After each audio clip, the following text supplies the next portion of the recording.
And we're live. Namaste. Namaste. Oh no. Yeah, let me move the mic to like between us. Alright, so what's new, I wonder? Probably a lot. It's been like a year since we played this. That What? is Okay. loud. So what happened so far until now? Let's see. I mean, we're gonna play through it again, so. Oh, we had to play through it again? Well, I mean, the original game was only like an hour, like 30 minutes long when we played it. Oh shit, really? Yeah, we could skim through it. I mean, if we remember it.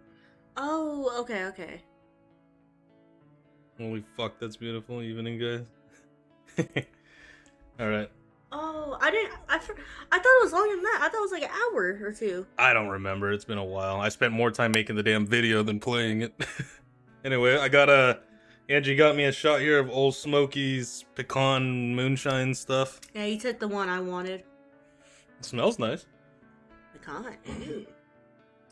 I'm torn between watching this or wanting to do it myself. Well, I bought it, but the demo and the game in its current state are the same, so you don't need to buy it right now. Once it gets updated from here on out, though, it will be, any new content, I'm pretty sure will be exclusive to the game itself. You bought it? Yeah, I bought it. I'm gonna buy it anyway. In the meantime, I'm gonna record this too, so we can make a video on it. But let's get started. Hold on, let me take a shot. Cheers, everyone. Gulp. Delicioso. That is pretty good. I actually really like that. Tastes like one of those drinks that you get at Starbucks that have way too much fucking sugar in them. But it's not a whole ass drink. It's just a shot. So you sound like you didn't like it. I did like it. All right, let's do this. Mo says hi, Angie. Shalom. No, he says hi, Angie. I'm buying it anyways. Yeah, that was my thought process. You know, I never was too keen on the idea of going to college. Oh, is this new? I think this is new. I don't remember. I had no idea what I wanted to do with my life. Still don't, to be honest. Realistically, my mediocre grades limited me to only certain professions. I wasn't going to be a surgeon or some nuclear scientist. By the way, is it loud? Let me hear it. Sounds loud. It doesn't seem too loud. I think we're good as long as we're close to the mic. But still, I knew I needed to do something with myself. Otherwise, I would have been on my own at 18, even if my parents would have never kicked me out. It's not that bad. That happened to me. So I applied to every college I could find. The place that I really hoped for. This is new. I don't remember. No, I remember this fuckhead. Yeah, I remember. I don't fucking remember this. I fucking do. All right. No, I don't remember this shit at all. I remember it. There's more options now, I think. Oh, no. Who cares? You guys are still hearable. Here, let me adjust the. Wait, are these my old saves? What the fuck? Why are they still here? Wait, how are they still here? This is the Steam version. Oh well, I'm not gonna question it. Let me turn the audio down a bit. No, we're too loud. Hold on. I think I. It's man. What the fuck? What? Let's go with that. Man, it's men. Whatever. Let's do the music school. Yeah. Wait, no, I don't like that one. Go back. Let's Too do bad. culinary arts. No, fuck that. Dev ain't a cook. Look at him. Well, he's not a that's a dinosaur. You're a human. I'm not talking That's about not him. him. I mean, like, imagine. Well, never mind. Let's just move on. It has a whole bunch of really cool courses on music and sound. I've always loved music. I could play a mean trombone in band, so it seemed like a good pick. Well, I mean, I went to music school, so I get to. I think it's. His name is Men? Wait, really? His name is Men instead of Ben. His Men. Kind of looks like Ben. You said a few applications to some of the fancier colleges, even if it was more as a joke. One of those jokes applications was the Cretaceous College of Computing. Oh, okay. Oh yeah, this is all totally new. Yeah. That they didn't add that till now. Yeah. I told you. Ow. Punk. The punchline to that joke is that the CCC actually accepted my application. Not sure who was more surprised, me or my parents. As it turns out, apparently a bunch of humans won some big court case about unfair enrollment practices or something like that. So now things are starting to become more, what's the term they use? Equitable? Well, I sure wasn't going to look for a gift horse in the month. Especially not one that looks like a full scholarship with a room and board combined with a monthly allowance or any store. Ignore me. So here I am on a bus heading straight to Excuse you. the the CCP campus with all the duffel bags worth of things in my name. I never thought. CCP. Chinese Communist Party. I was making a stupid joke. Oh. We are now arriving at the Cretaceous College of Computing campus. If you are getting off, please remember to take any personal possessions you may have brought, as well as any trash. From all of us at Blue Albertosaur Busing, we thank you for choosing us. You love. Fuck off, Mo.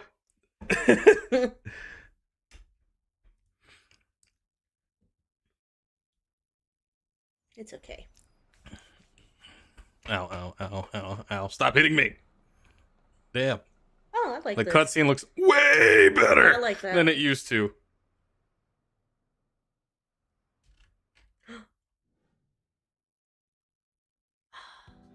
That was great and good shit, guys. Oh.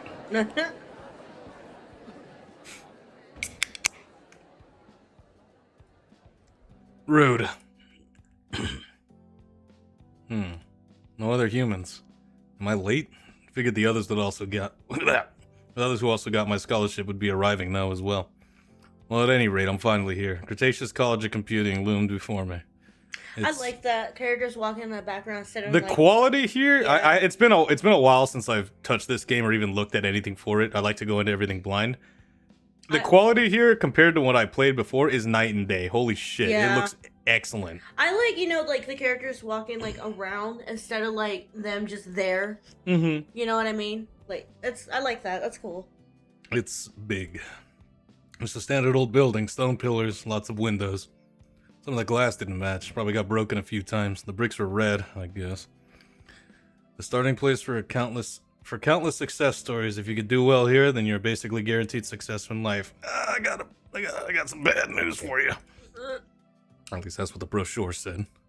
I squint against the sun, taking in the sight of the students milling about. This is awesome. Look at that. I think the same. Whoa, there's so much more shit. The art is excellent. The shading and everything, it looks great. She has some long ass nails. Yeah. Holy. How do you wipe your ass with those things? How do you wipe your ass? Without big fucking raptor Yeah, claws? you're acting like people hold it like this, like the tip of their fingers. I and don't wipe know, their ass. man. Holy shit, Judge Tiki. I'm in. All right, stream's over. Good night, guys. I'll be on next year. No. My hometown was populated by mostly humans. I've seen other dinos before, but not this many all at once. Can you imagine I if they like had this a lot. if they This had the is time nice. to animate all of this? Oh, look, a crippled. Their skills. Naruto! Ah! Hame! Ah! What? Look! You're thinking Dragon Ball, you jackass. Shit, my fault. Naruto Kamehameha. Yeah, his Sorry. specialty move. Their skills shiver. They use their own desert. Whatever. Weird. I wonder if they think I'm an ordinary oddity or something. Well, they're literally doing the same, like, hand movement. I know, they're fucking around. Some raptors and Letterman jackets snicker as they pass by. At me, or am I just being paranoid? They're probably laughing at him. Look at that bald fuck. Imagine being 18 and bald. What was the racial slur they used for humans here? Skinny. Skinny. I don't know if they're gonna have that in this game, I don't Skinny. remember. I was told someone would be here to greet me, but as minutes ticked by, it looked like nobody was coming. Watch it, bitch. I bet you they're gonna animate that at some point. The green parasaur cuts down the sidewalk with a purposeful stride, his eyes focused on me directly as it increased with visible annoyance. I don't know who's reflecting the sun more, his gelled golden hair or my bald head. Probably your head, bro. It reminds me of what I said to my math teacher once. He's just like, Caesar, why are you late to class? I'm like, I don't know. Why is it so damn shiny in here? He was bald. His expression is sour enough to curdle milk, and he approaches with an air of someone who has far better things to do. Dev A. Loper, I take it. That's me. I'm the student union representative, Elliot. He thrusts a stack of papers into my hand, schedules, maps, pamphlets.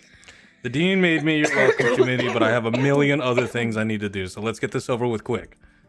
Pulls his phone from his pocket and begins reading from it. Hello and welcome to Cretaceous College of Computing and blah blah blah, the home of CCC, buzzers and the beginning of many success. This guy actually just say blah blah blah.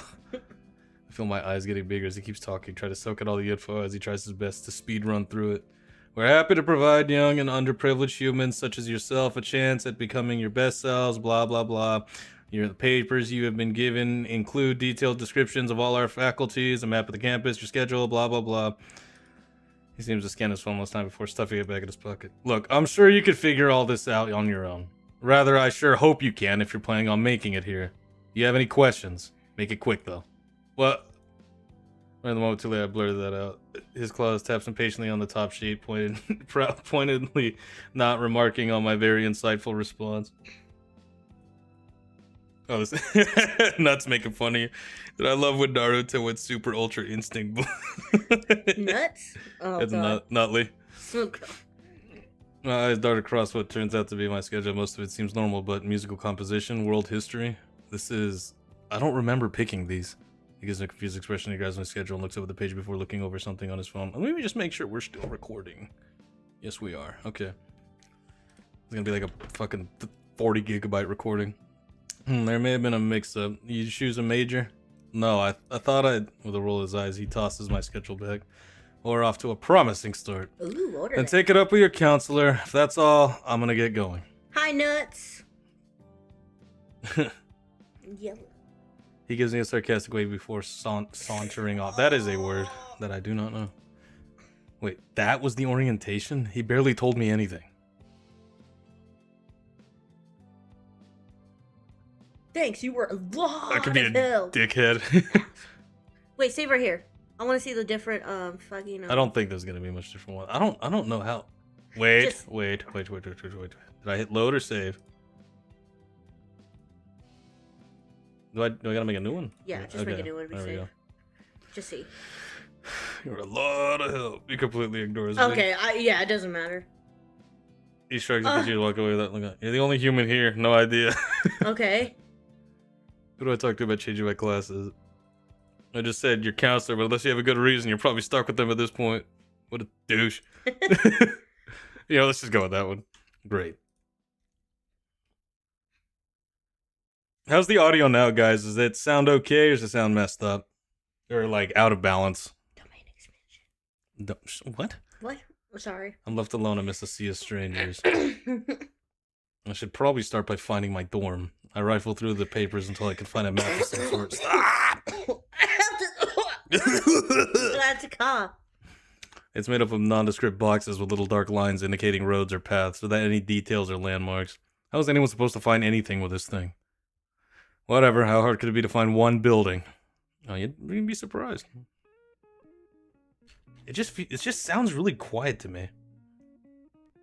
I know my audio's fine. I don't know if the game's too quiet or Mo what. says silent, but Nut says. Well, it's silent right now. There's no music playing. Oh. Well, it was. It just sounds quiet. TNT building this way. Does this place use an acronym for everything? I think he's lost. Yeah. Yeah, it sounds like he's lost. I give up. 4 years of high school and untold hours surfing through obscure websites. Coughs and dials. I give up 4 years of high school. Eyebrows. Oh. Yeah, I'm gonna make plenty of spelling mistakes, trust me. I think if I picked up all the time has helped me at all to decipher the symbols of this poor excuse for a map. I check it again, trying to convince myself that I was going the right way. Yet looking around, I find myself not too far from where I started. Not even sure how I managed that. And then my phone chimes twice, and I wince when I realize just how late it's gotten. Crap, I should have been in my dorm and been able to call my parents by now. Yeah, maybe mom can wait a little bit longer. And notifications off. Now back to looking for this stupid dorm again. The fuck? It sounds quiet to me. Well, you put the music low, fool. Is there an airport nearby? Watch it! Oh, it's Theo. I remember when I edited for that scene. That turned Theo into a J-Dam.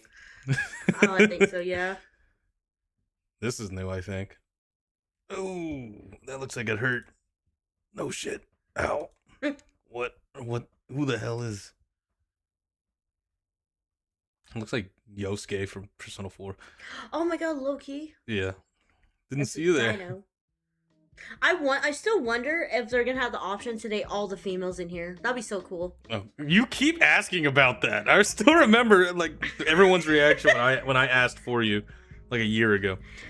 I take his outstretched hand wincing as I got back on my feet and stumbled back. Yeah, clearly. Appears to be a pterodactyl with red feathers and a sheepish grin. He rubs the back of his neck, looking genuinely embarrassed. Super sorry about that. Was getting some gliding practice in and totally didn't see you walk into my path. You think you could maybe practice somewhere that's not right here in the middle of campus? What? What'd you do? I didn't know this is white chocolate strawberry cream. Oh. Sorry, I got distracted. My fault. Yeah, you're right. My bad. Are you okay? Did I hurt you? My shoulder hurts a bit, but I'll live. Let me make it up to you. You look kind of lost. Need help finding something? What? You need help opening it? Yeah. Bro. There. It was hard. No, it wasn't. Let me make it up to you. You look kind of like that. Whatever, you said that. I'm Theo, by the way.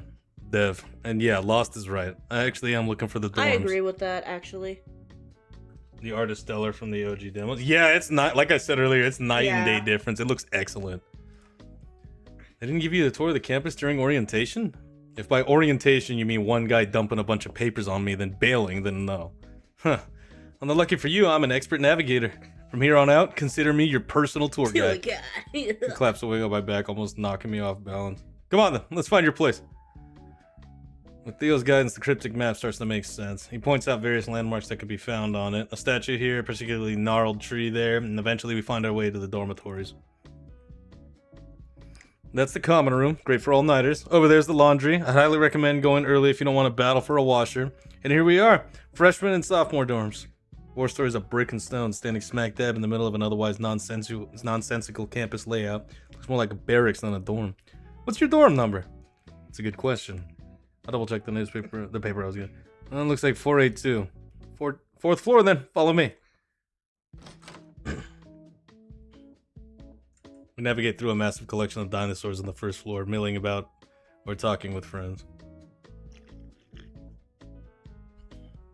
Sorry, taking a sip.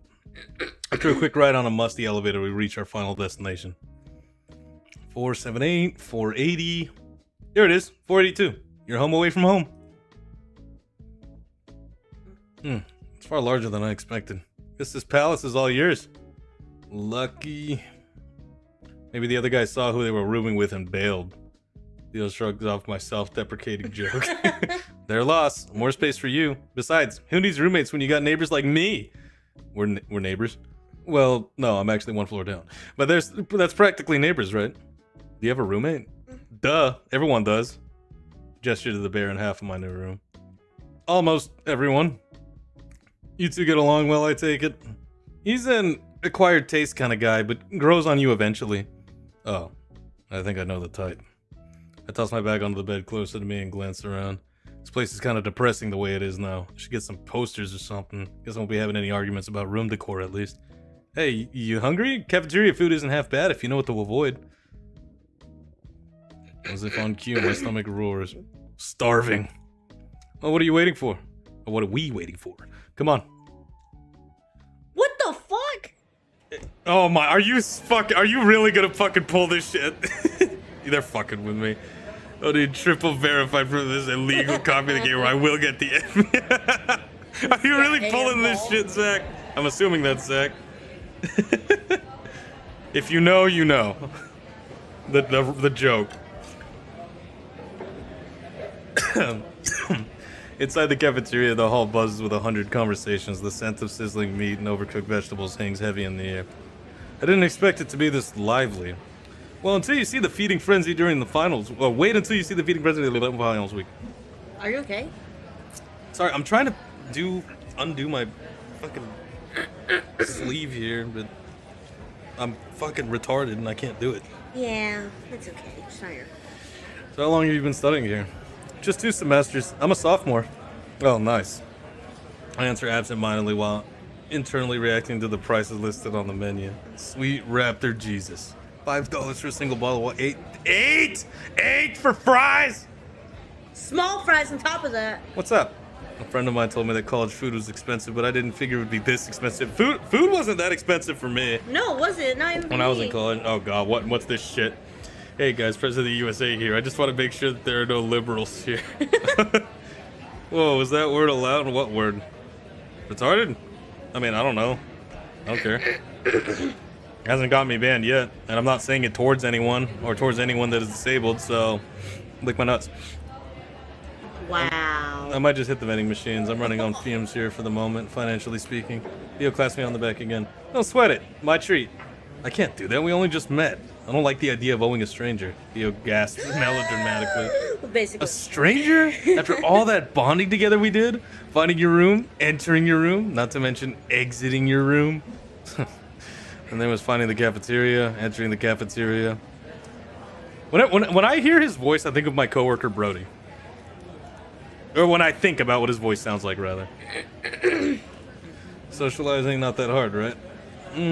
Wait, you know how to read, right? What kind of question is that? Yes. You can pay me back by helping me out on my next world history assignment. I can barely pay attention during class.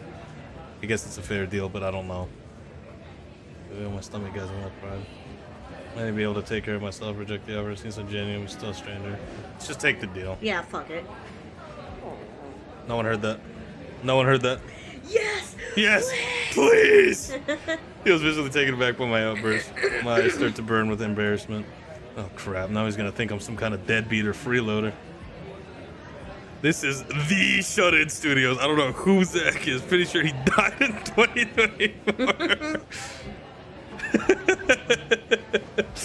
Zach was my slave name. Oh my god. Okay, dude. Sorry. No, dude, I get it. Come on, I'm starving too. We look where to get our food when I noticed there are two serving areas marked as herbivore and carnivore, respectively. Herbivore side is full of leafy concoctions, towering salads, steamed veggies, and grains in every flavor. But then there's the carnivore side. Burgers, strips of bacon, sausages. Theo heads straight for the carnivore section, grabbing a tray and piling on a little bit of everything.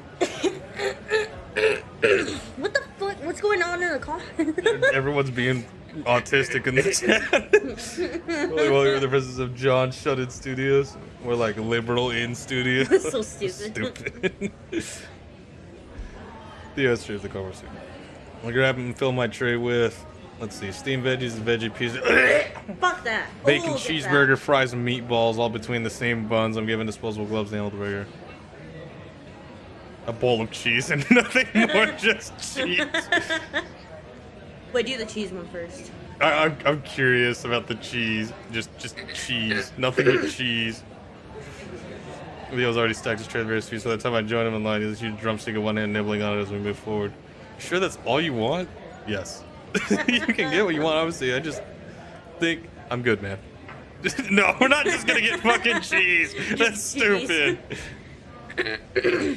All right, let's get the bacon cheeseburger. No, get a mix of everything. Nah, I don't want greens on my plate, dude. Whenever I was in college, You want it to be a fat fuck. Get the healthy diet. yeah, I'm gonna be, dude. This is like what I ate today. I'm eating that. Oh my god. Minus the, yeah. He was already sick. Oh, dude, samesies. You can grab more if you want, by the way. I don't mind. Nah, I'm good. And he shrugs and continues eating. I take a bite of my food with one hand while the other holds the tray. The food leaves a figurative bitter taste in my mouth now that I'm indebted to Thea. Did they add more character postures? It looks amazing. They probably did. I haven't... They added a lot more of everything, and the backgrounds look way better. That one cutscene of Dev walking out of the bus looked fantastic. Like, and it looks like the Theo walking towards us is unfinished, but we'll see how that goes. A Velma dino. Yeah, I didn't... kind of, yeah. Looks like Velma. Oh yeah. What about the promise of helping him with his history work? For all I know, he might just be messing with me about how bad those assignments are. In any case, the food finds a way to battle past the bitter taste and fill me with comfort. We reach the cashier, and Theo flashes his credit card for both our meals, gesturing for me to follow him and find seats in the crowded dining hall. Oh, another cutscene. Someone stepped on Rebecca's tail. Oh shit. Uh-oh.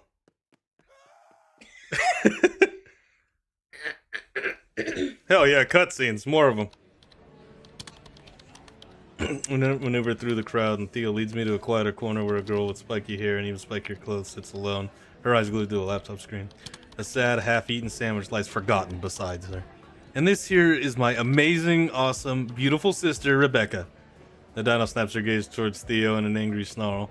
Never mind what I said about her clothes. Her fangs are even spikier. Theo, I swear I don't want to meet another one of your new... Her eyes flick up before staring at me. Hi. I'm Dev. Smooth, Dev. Real smooth. You're a human? Duh, Uncomfortable bitch. laugh escapes my mouth. Last I checked. Is that an issue? Nah. And with that, she looks away again. Her fingers are already dancing across the keys. Don't worry, the fact that she's even talking to you means she likes you. Judging by the death glare she suddenly gives Theo, I severely question the truth behind that statement. You don't really see humans here, or even in Amberfield for that matter. I remember Elliot's comment about me being the only human here. Huh, maybe I was the only person to receive the scholarship here. Well, no one really seems to care if that's the case. People have far more to worry about here than seeing a random human walking around their neighborhood. And despite her comments, her gaze remains fixed on her screen. The steady click, click, click, click of her typing somehow cuts through the noise. So, Dev, what brought you to the CCC? Scholarship. Really? That's sick, dude.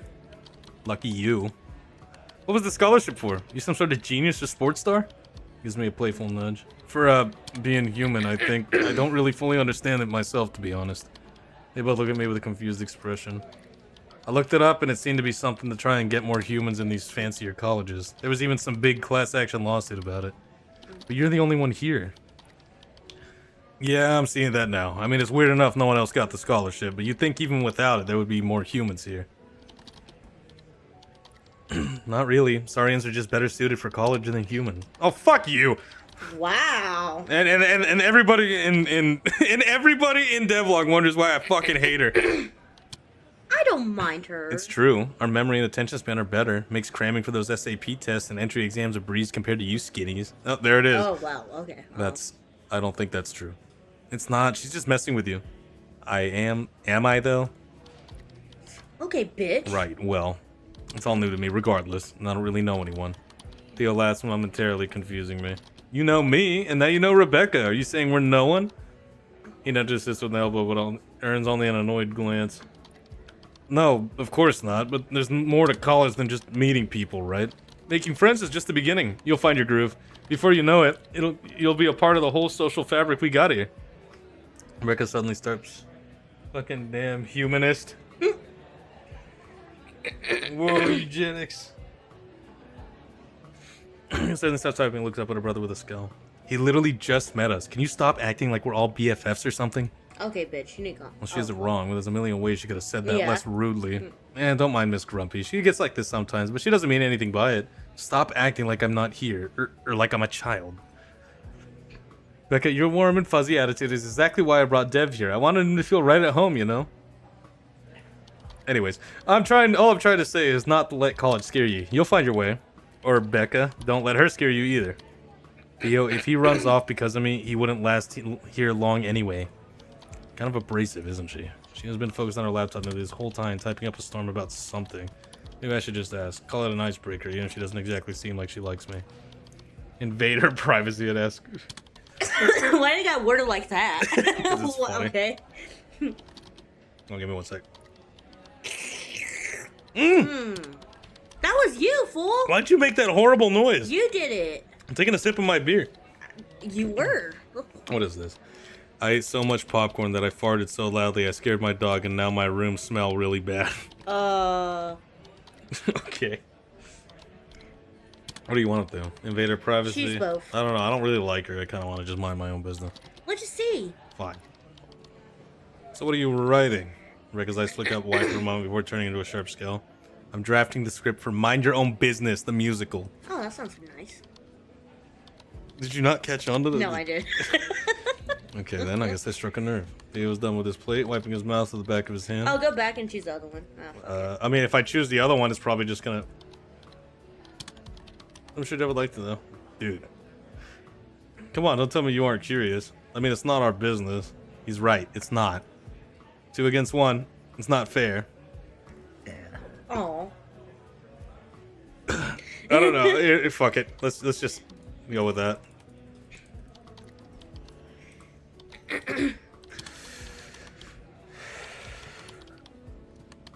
I figured it was Zach. With cat-like stealth, Theo slides up behind Rick, appearing over his shoulder. The Chimera launch themselves at you once again, their combined mass holding you in place. The strength of a half-dozen arms finally overpowering yours. Rebecca's cheeks flare red as she whirls around, shoving him away. Theo, get out of my stuff! Her voice is half an octave higher than before, as if her face brightens. Aw, don't be like that, Becca. It was just getting good. She glares at him with enough intensity to start a fire, flicking him on the snoot. They said it. They said the fucking word. They said it. Snoot! Ow. Ow. It's not for you to read, or anyone else here for that matter. She slammed her laptop shut and gaze now fixed on the table between us.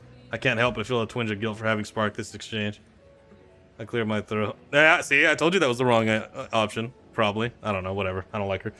But, well, I thought it sounded pretty cool. I didn't mean to pry. Marika shakes her head, and after a moment of hesitation, she opens her laptop. It's fine. Just forget it. As I poke at the last few crumbs of my meal, a new face suddenly strides up to our table. Raptor Jesus. Those assholes can't give me one moment of... I'm not sure which one of us is more confused about the other's presence. God damn it, why am I getting ads on my own stream? Elliot, what's up, man? Have you met Dev yet? Finally breaking off the stare, Elliot's face drops with a grimace. Of course, my newest best friend would also happen to be friends with the guy that left me to get lost in campus. What the hell is he doing here? He was invited, unlike you. Rebecca coming to my defense surprises me. So you two do know each other. He was the orientation I mentioned to you when we met. Really? You know he spent like an hour trying to find the dorms, right? You really just left him hanging? I gave him a map. Elliot. Look, I had stuff to deal with. Elliot. Okay, fine, I'm sorry. Happy? Well, the important thing is that you learn from your mistakes. Sure. Thanks, Dad. Anytime. Why are you even here? Because Theo texted me he was at the cafeteria and because I always sit here. Unfortunately. I'm still annoyed about what Elliot pulled. However, not only has the conversation already moved on, but Theo's eyes light up like he's just had the best idea. I think it's time for proper introductions. Theo, we've all met before. Yeah, what is this? Elementary school? No, this is different. Dev's new here. It's only fair. Check the other option, you coward. Why? What other option? Oh my fuck. Alright, fine. What other option? From earlier.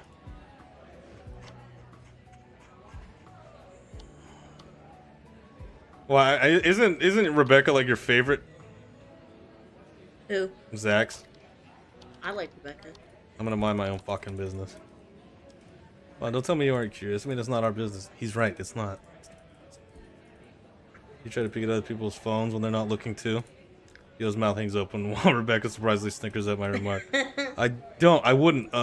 He totally does that. No, we're getting friendly with her. I don't want to get friendly with her. I want to get friendly with her. I hate her. I want to get friendly with her. I hate her. She's a bitch. Like her. Okay, he totally does that. Well, then keep your secrets, Becca. I bet it's more fan fiction about colorful horses anyway. Colorful what? Don't you dare. Yeah, Becca. Sorry. Yeesh. Message received. But did he say colorful horses? Okay, let's go. New face. Yep, this is all the same. Fine. We'll keep it rolling with this. Skip.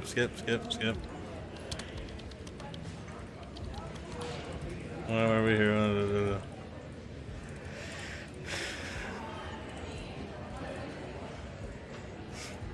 Despite his enthusiasm, clearly he's the only one on board with doing this. I mean, I already know all your name. I'm Theodore Chase, but you can call me Theo. Second year here at CCC and future creator of the next big indie game. Our dad is a microraptor, and our mom is a pterodactyl, which I take after both of them, which is why I look all funky. Funky. A genetic freak is what you mean? You're just jealous. You only took after dad. Like meat, video games programming. I like meat, video games programming, FND Let's Plays, and I think that's it. For all the hassle he caused about introducing oneself properly, he sure gave the rest of us a very underwhelming presentation. I just give it a 6.5 out of 10. Looks to his sister. The glare he receives in response could melt steel beams. Elliot picks at his food, seemingly ignoring Theo. Finally, he turns to me. Crap, my turn. Come on! Show these two how it's done. Don't hold anything back. I would really prefer not to. This is a safe space, Dev. You can be honest with us. Also, please throw me a bone here. You can't leave me hanging after revealing all my darkest secrets like that. It's becoming increasingly difficult to say no to the guy. Fine. Okay. I remember I'm sort of winging it, which sounds really bad now that I'm saying it out loud. Back home, I was in Theo's face. He's like, oh, fuck. Hey, Rebecca, she's like, what the fuck? Back home, it wasn't exactly, well, let's just say social circles, and I didn't really overlap. The fitting in part of life's always been a bit of a challenge. And here, well, it's like that, you know, with a side of, oh, hey, you're different from literally everyone else, so there's that. Honestly, sometimes it feels like everyone's got their act together but me. Like there's this secret to life that everybody knows but forgot to tell me about. Okay, that was good. You really took everything toward the heart there, buddy. Yeah, thanks for trauma dumping on us. It was great. It's like, what the fuck? All right, we're not doing that. Okay, let's just regular introduce. My name is Dev Loper, and this is my first year here. I don't really know what I want to do in the future. I guess I like video games and use snoot shorts, and not sure what else. That was great.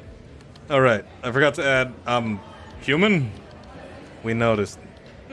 Are you actually asking us if you are? No, I just because he. Never mind. In the moment of silence, Theo looks at Rebecca and Elliot expectantly. Rebecca sighs at the kind of exasperation you hear from your parents when they tell you that they're not angry, just disappointed.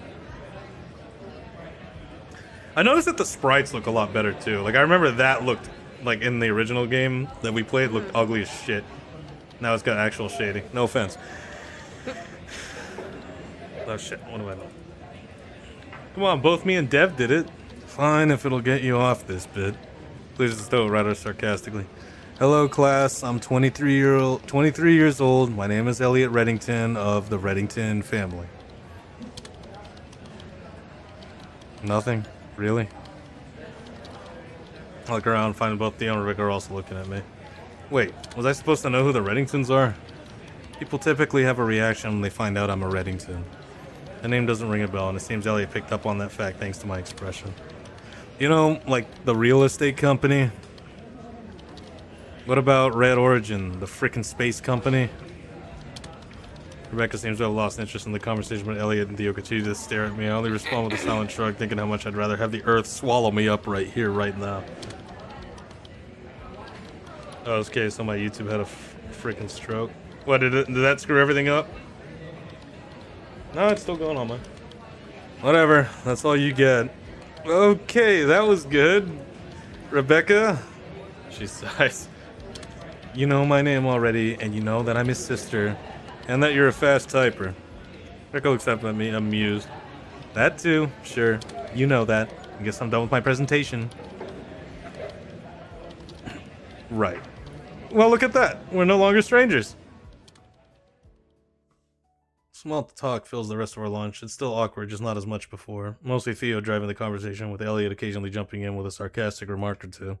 Rebecca stays mostly quiet, only offering a word when directly spoken to or when she has a sharp comment. Found myself chiming in more than I expected.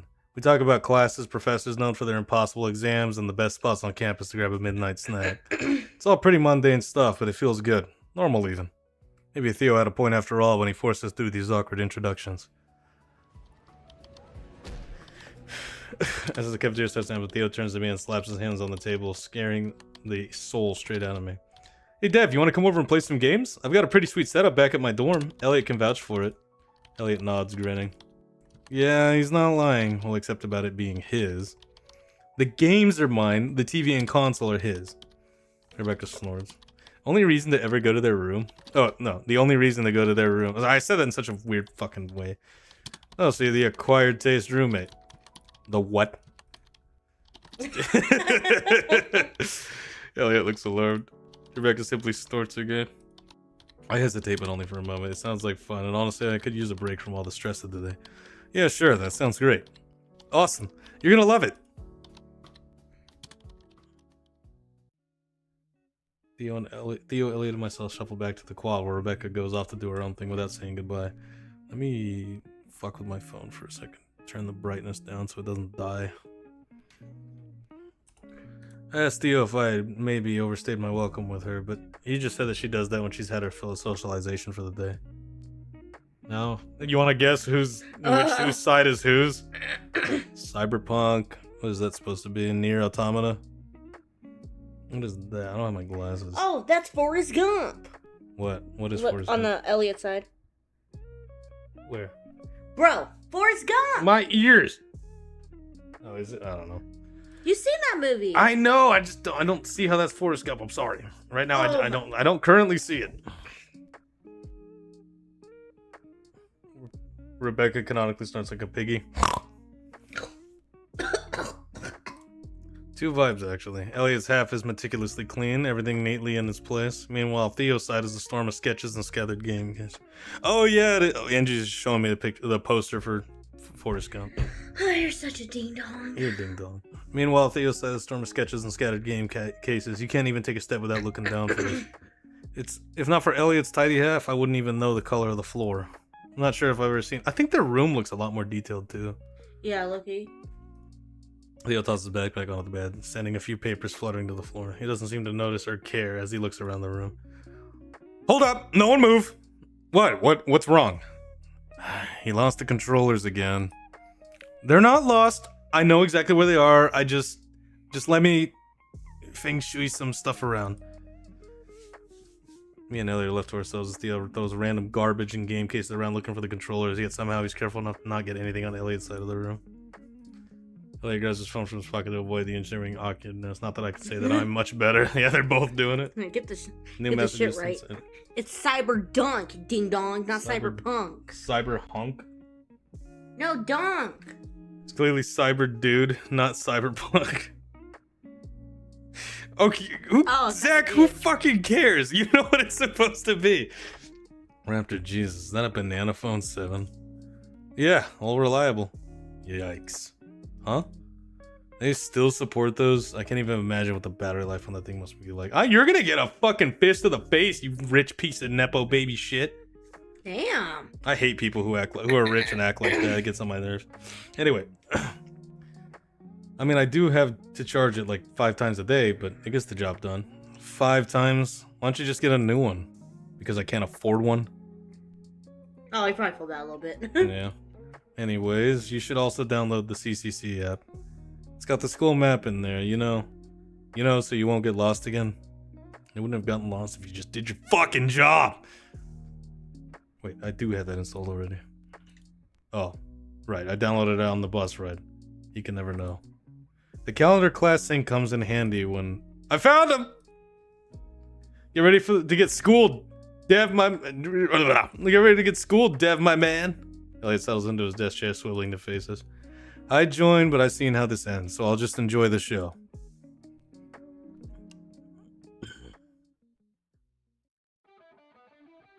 Theo flicks the screen on. We're illuminated by the bright menu of a game I recognize but haven't played in a while. Taking a sip. What? You're drinking it. Stop making sound effects for when I'm drinking my beer. You're just drinking it. I'm not making any sound effects. Yeah, you are. I have noise canceling headphones. I can still hear you doing that. I'm not doing nothing. What is he talking about? Oh, click the phone. Oh my god. You guys actually added this. Nice.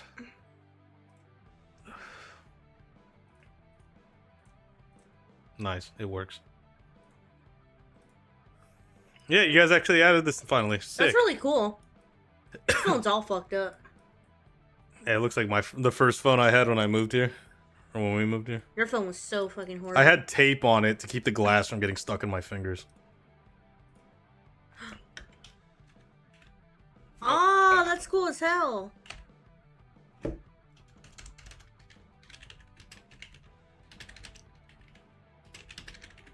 There we go. Save that. Oh shit. What have I done? Did it save my notes? No, it didn't! Oh well. Wait, what's the Tynan Oba? No, it's... Oh, it's like the Snake shit. game. Yeah, it's literally just Snake. Alright, we're not playing this. Wait. Maybe because I put it on easy. Quit. Quit. Click Then yes. let me see the phones. Oh, cool. Angie, what the fuck? What did you do? Oh my god, I did not mean to press that. Why'd you do that? Angie, stop fucking with the computer. I meant to type something to his grandma. Stop fucking with the computer. Mom. Sweetie, did you clean out your room? It looks empty. Let's hope that didn't break anything. No, it might have. No, it didn't. See, you're just being so dramatic. Okay, go back. Okay, we're good. We're good. Let me see, Sam. Hey kids, sorry, but I'm kind of swamped right now. I think we'll need to reschedule tomorrow at 3 or 4. Hit me up if you need a different time. Can I not type anything? That's what I was trying to do. Interesting. Hey, Theo, I'm right next to you. I'm not going to text you. Ha, gotcha. Just wanted to know this is me.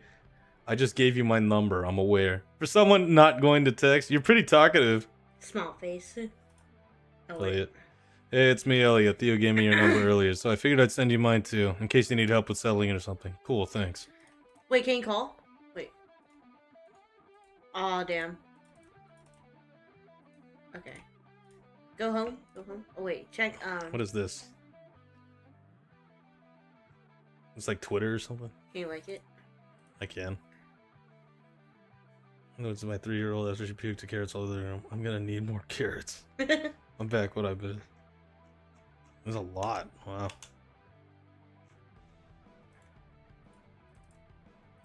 And mail. Check the mail. Why am I so intrigued by this? I don't know. Oh, Sam is the counselor. My name is your name, and My name is your name. I'm looking forward to working with you as the game progresses. Your name?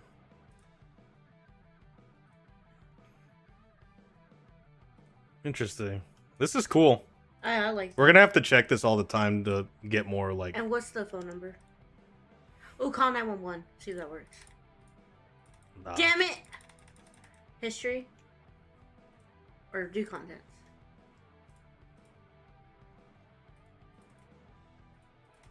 Interesting.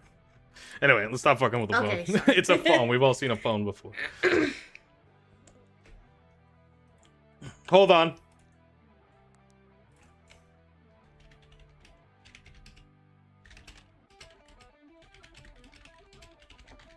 Save that. Alright. Anyway, moving on. Oh shit. Oh, let me pull the chat back up.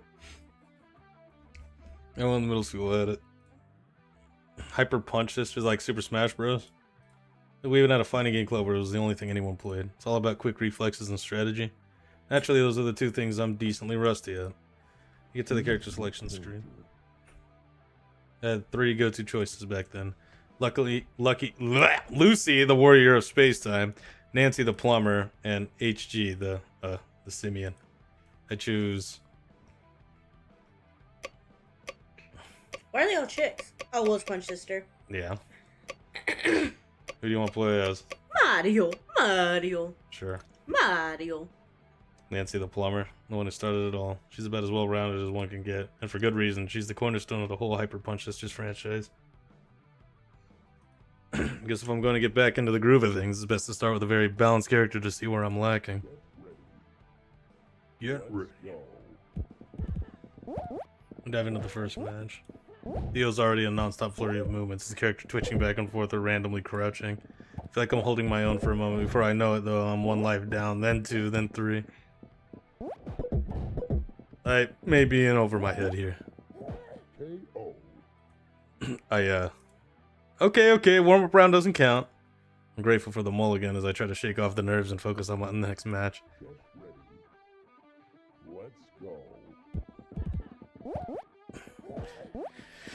You guys should animate them sitting on the ground or on whatever they're sitting on with the controllers, and like keep them stagnant with maybe some minor facial expression changes and have the light still going off. That'd be fun. That'd be a lot of Or you fun. actually play the game. Fucking up.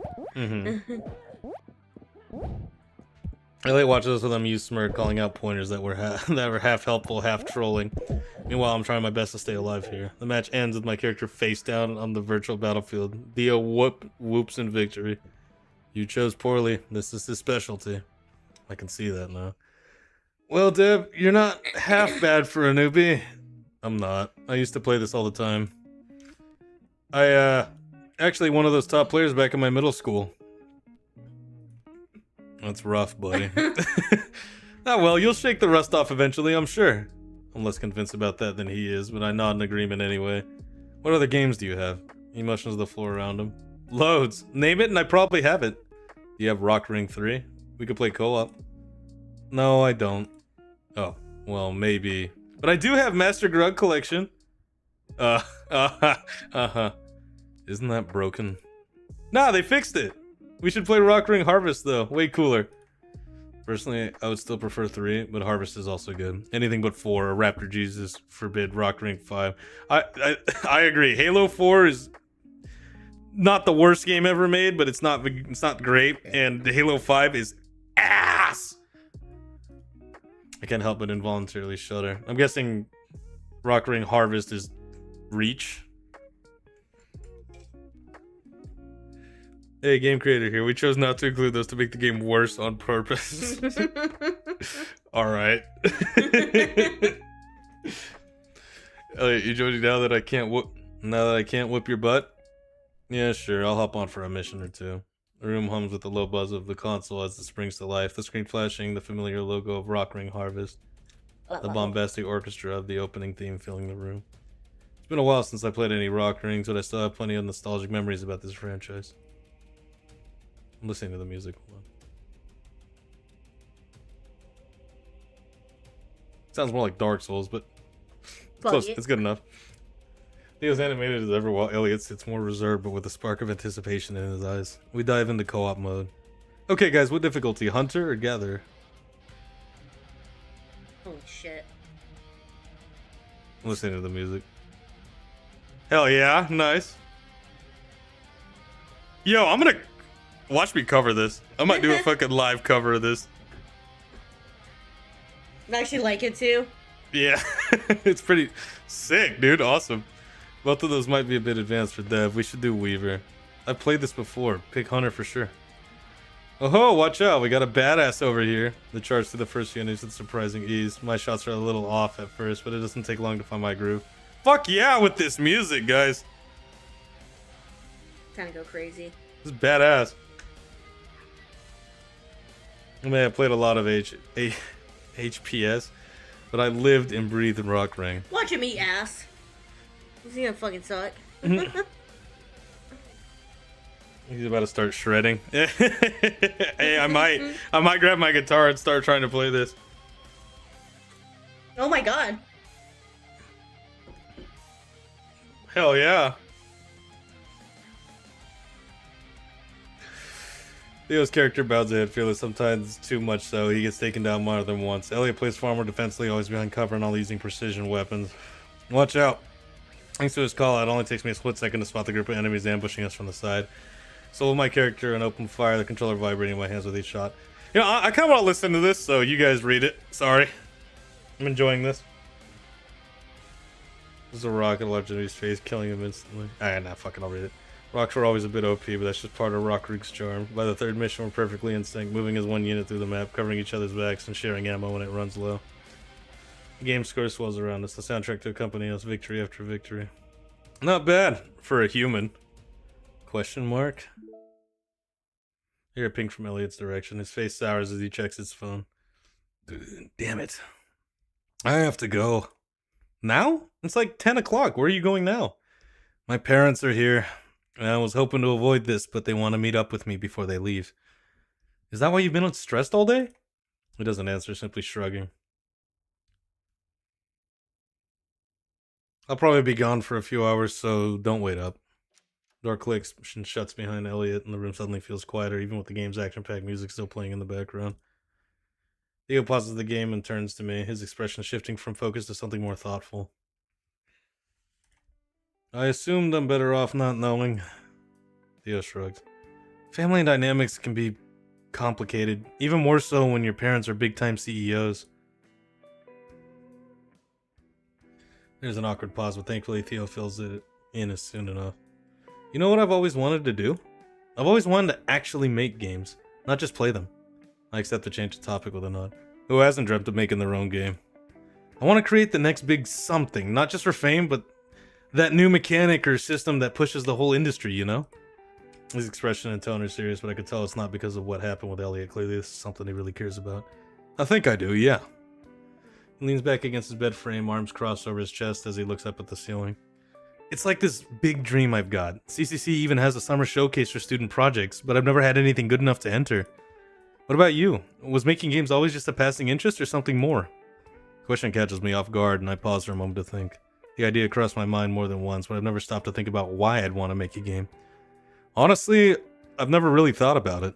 It's definitely never been about becoming rich or famous or anything like that.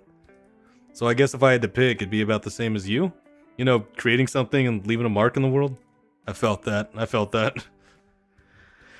Theo's eyes light up, his energy shifting as if he's just downed an entire pot of coffee. Really?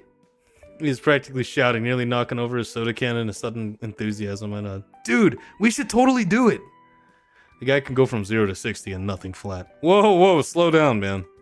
I laughed, trying to temper his excitement with a dose of reality. I mean, it'd be awesome, but this is a lot to put on someone you just met.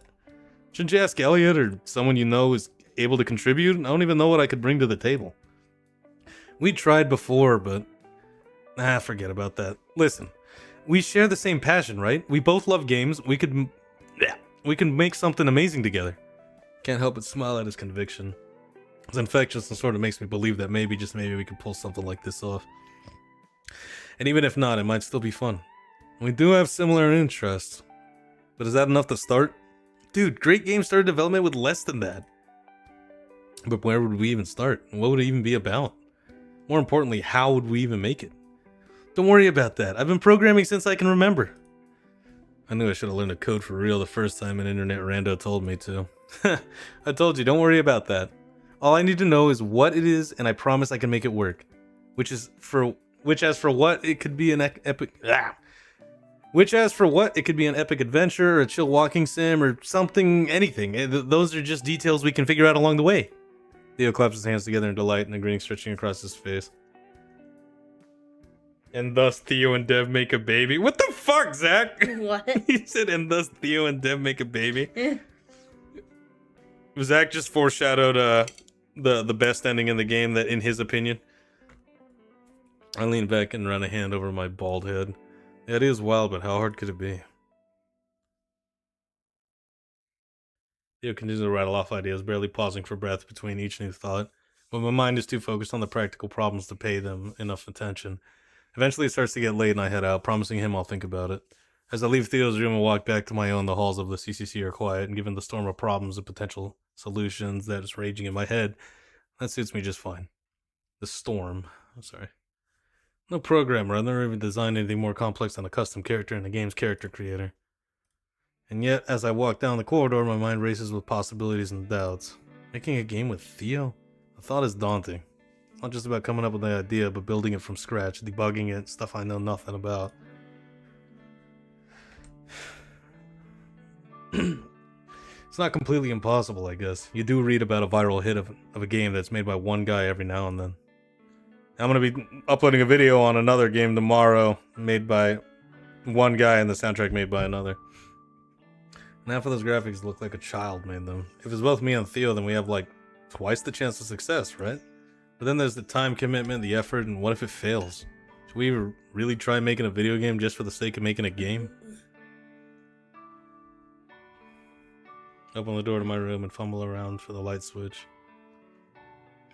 Once lit up, the room again greets me with its emptiness. I really need to get some posters or something. Pace around the room. Pros, cons begin to ping pong in my head. Pro, it could be cool working with Theo, and his passion for this is certainly infectious. His passion for everything is infectious. Con, I got 0 experience. What if I drag us down? Pro, if we actually pull this off, it could be amazing, a real achievement. Con, it's risky. Games flop all the time, even those made by professionals. Man, college is supposed to be about figuring out your future, not jumping headfirst into some crazy project on day one. Why the fuck not? Just do it. Check your DMs. Why? Alright, I'll check them real quick.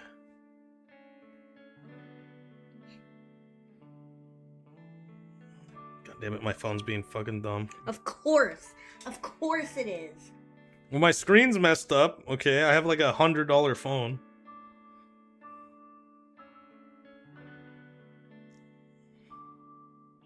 God damn it. Hold on. Sorry, my fucking phone's a piece of shit. I'm trying to... Someone commissioned a fan recreation of this scene. Hold on. Let me just... I'll look at all this later. Let me just get back to this.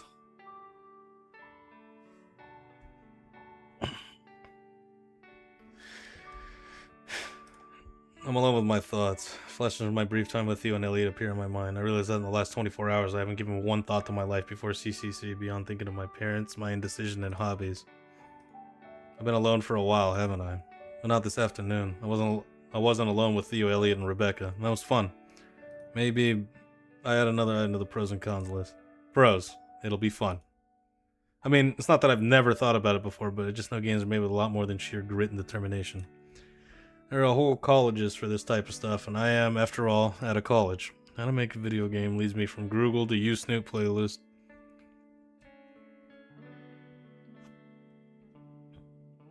But even starting with the basics, questions begin to pop in my head. What kind of game engines are there? What about 3D modeling? Is writing a game all that different from a novel? Each new inquiry opens up a string of tabs for research, and my eyes rove my screen until I can't stay awake any longer. As I put my phone down, I drift almost instantly into a busy-minded sleep.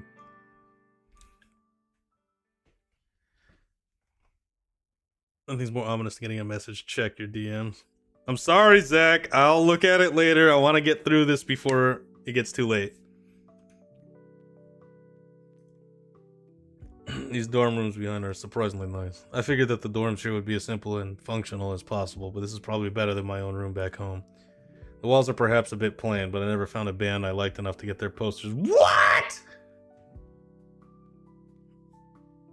Damn. That offended the fuck out of you. Yeah, I got like 50 band posters in my room. I wish I had space for more. I'm gonna put them all around the house. Fuck it. Our whole house is just gonna be band posters. I want posters too. You can get some. Put but it I in the want corner more somewhere. ones. You're such a bitch. The walls are perhaps a bit plain, but I never found a band I liked. Oh yeah, I already read that. Still, I appreciate the sturdy carpentry that has gone into making these beds solid. I try to shake myself awake and find that the mattress doesn't shift at all, no matter how much I thrash around. I've never been in a dorm. I was gonna get a dorm, because I was gonna go to a university one time. Yeah. And I was gonna stay at a dorm, but I am not going because first off, fuck that. But well, it was in Arizona. My ass was not. Zach, check DM. Can't you just talk? Aren't you in a chat with him, Mo? Oh, whatever. And they must have spent half their budget on these beds. It's like lying on a cloud that's made out of softer clouds. I could get used to this, seriously. No wonder dinosaurs almost went extinct. They probably spent all day lounging around, too comfy to notice a meteor. You just sink into the mattress and just let go. I actually don't like overly soft beds. My bed needs to have some firmness to it. I don't know why. Stop! I'm snoring. He's snoring. You're so obnoxious. Snoring is obnoxious. You're not snoring. You're Okay. just... Wait, something's wrong. I'm comfortable. Too comfortable. Alarm bells go off in my brain. Holdovers from too many talks. My boss gave me back when I had a summer job. The type that came with a deep frown and stern warning about coming in late. Because I fucking hate that shit. That happens to me sometimes. Mo, check your DMs. Oh crap! I slept in. Grab my phone from the nightstand, looking at the time like it's being punched in the gut. It's 9:48 a.m. My first class starts at 10. Oh, dude, that's plenty of time. Are you kidding me? I woke up 15 minutes before work today and made it. I was 2 minutes late, but I made it. I know I set my alarm for 8:30. 8:30 p.m. Fucking idiot. Whatever. I literally have no time to dwell on it. I spread across the room, close flag in every direction. I search for everything I'll need for the day. The day that also happens to be my official first day as Cretaceous College computing student. No pressure. Usually I wouldn't care much about this. My phone displays a text just received a few minutes ago from Theo. You awake? Probably not. Well, if you come back to the land living, I want you to know that morning class is freaking blow. If you're awake, yeah, I'm gonna be at cafeteria at 9. I miss you. Dude. Almost forgot. We got a first day tradition. You should write number 1 on your forehead. All the freshmen are doing it. I know he made that up, but we're gonna do it anyway. First day tradition? How come I haven't heard about it before? It's ridiculous. I'm gonna go with it anyway. Yeah. We're going with it. Fuck it. We're going with it. Head isn't so smooth this morning. My hairline is starting to grow in again. Looks like I'll have to shave soon before it gets too long.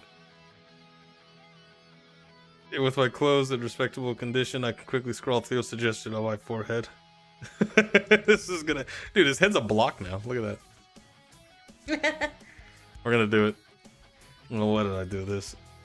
Oh my god. I forgot about that. Wait. Permanent marker?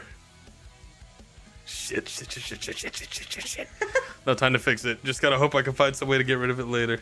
Teeth, no time to brush them. I'll just grab a stick of gum instead. No, dude, get some, like, get those little... whatever. He was number one! Everyone except... everyone where they need to be, well, except this dumbass. I run down the stairs and out of the building, only find the colorful campus outside is already buzzing with activity. I dodge a couple of triceratops playing frisbee and... What, he get domed? I nearly get wiped out by a velociraptor on a bike. My lungs burn as I push through the quad, sidestepping students and jumping over benches like some kind of parkour athlete, or at least an amateur doing his best parkour impression. So Zach, when are we gonna get DevLog the anime? The mathematics building looms again ahead. I glance at my phone again, 9:57. Yeah, see, you had plenty of time. You're good. Inside the building, I gotta find the right classroom. So close to the finish line, so close. I made it. With 2 entire minutes to spare at that. Now, if only I could stop the fiery pain in my lungs and legs. Stepping into the first class of my college life, it's not exactly what I was expecting. What? What did you find? What the hell did you find? Burn drum. Mo sent it to me, and he said to show it to you. Ah! No! Put that shit away! Mo! Mo, what the fuck is wrong with you? I feel violated.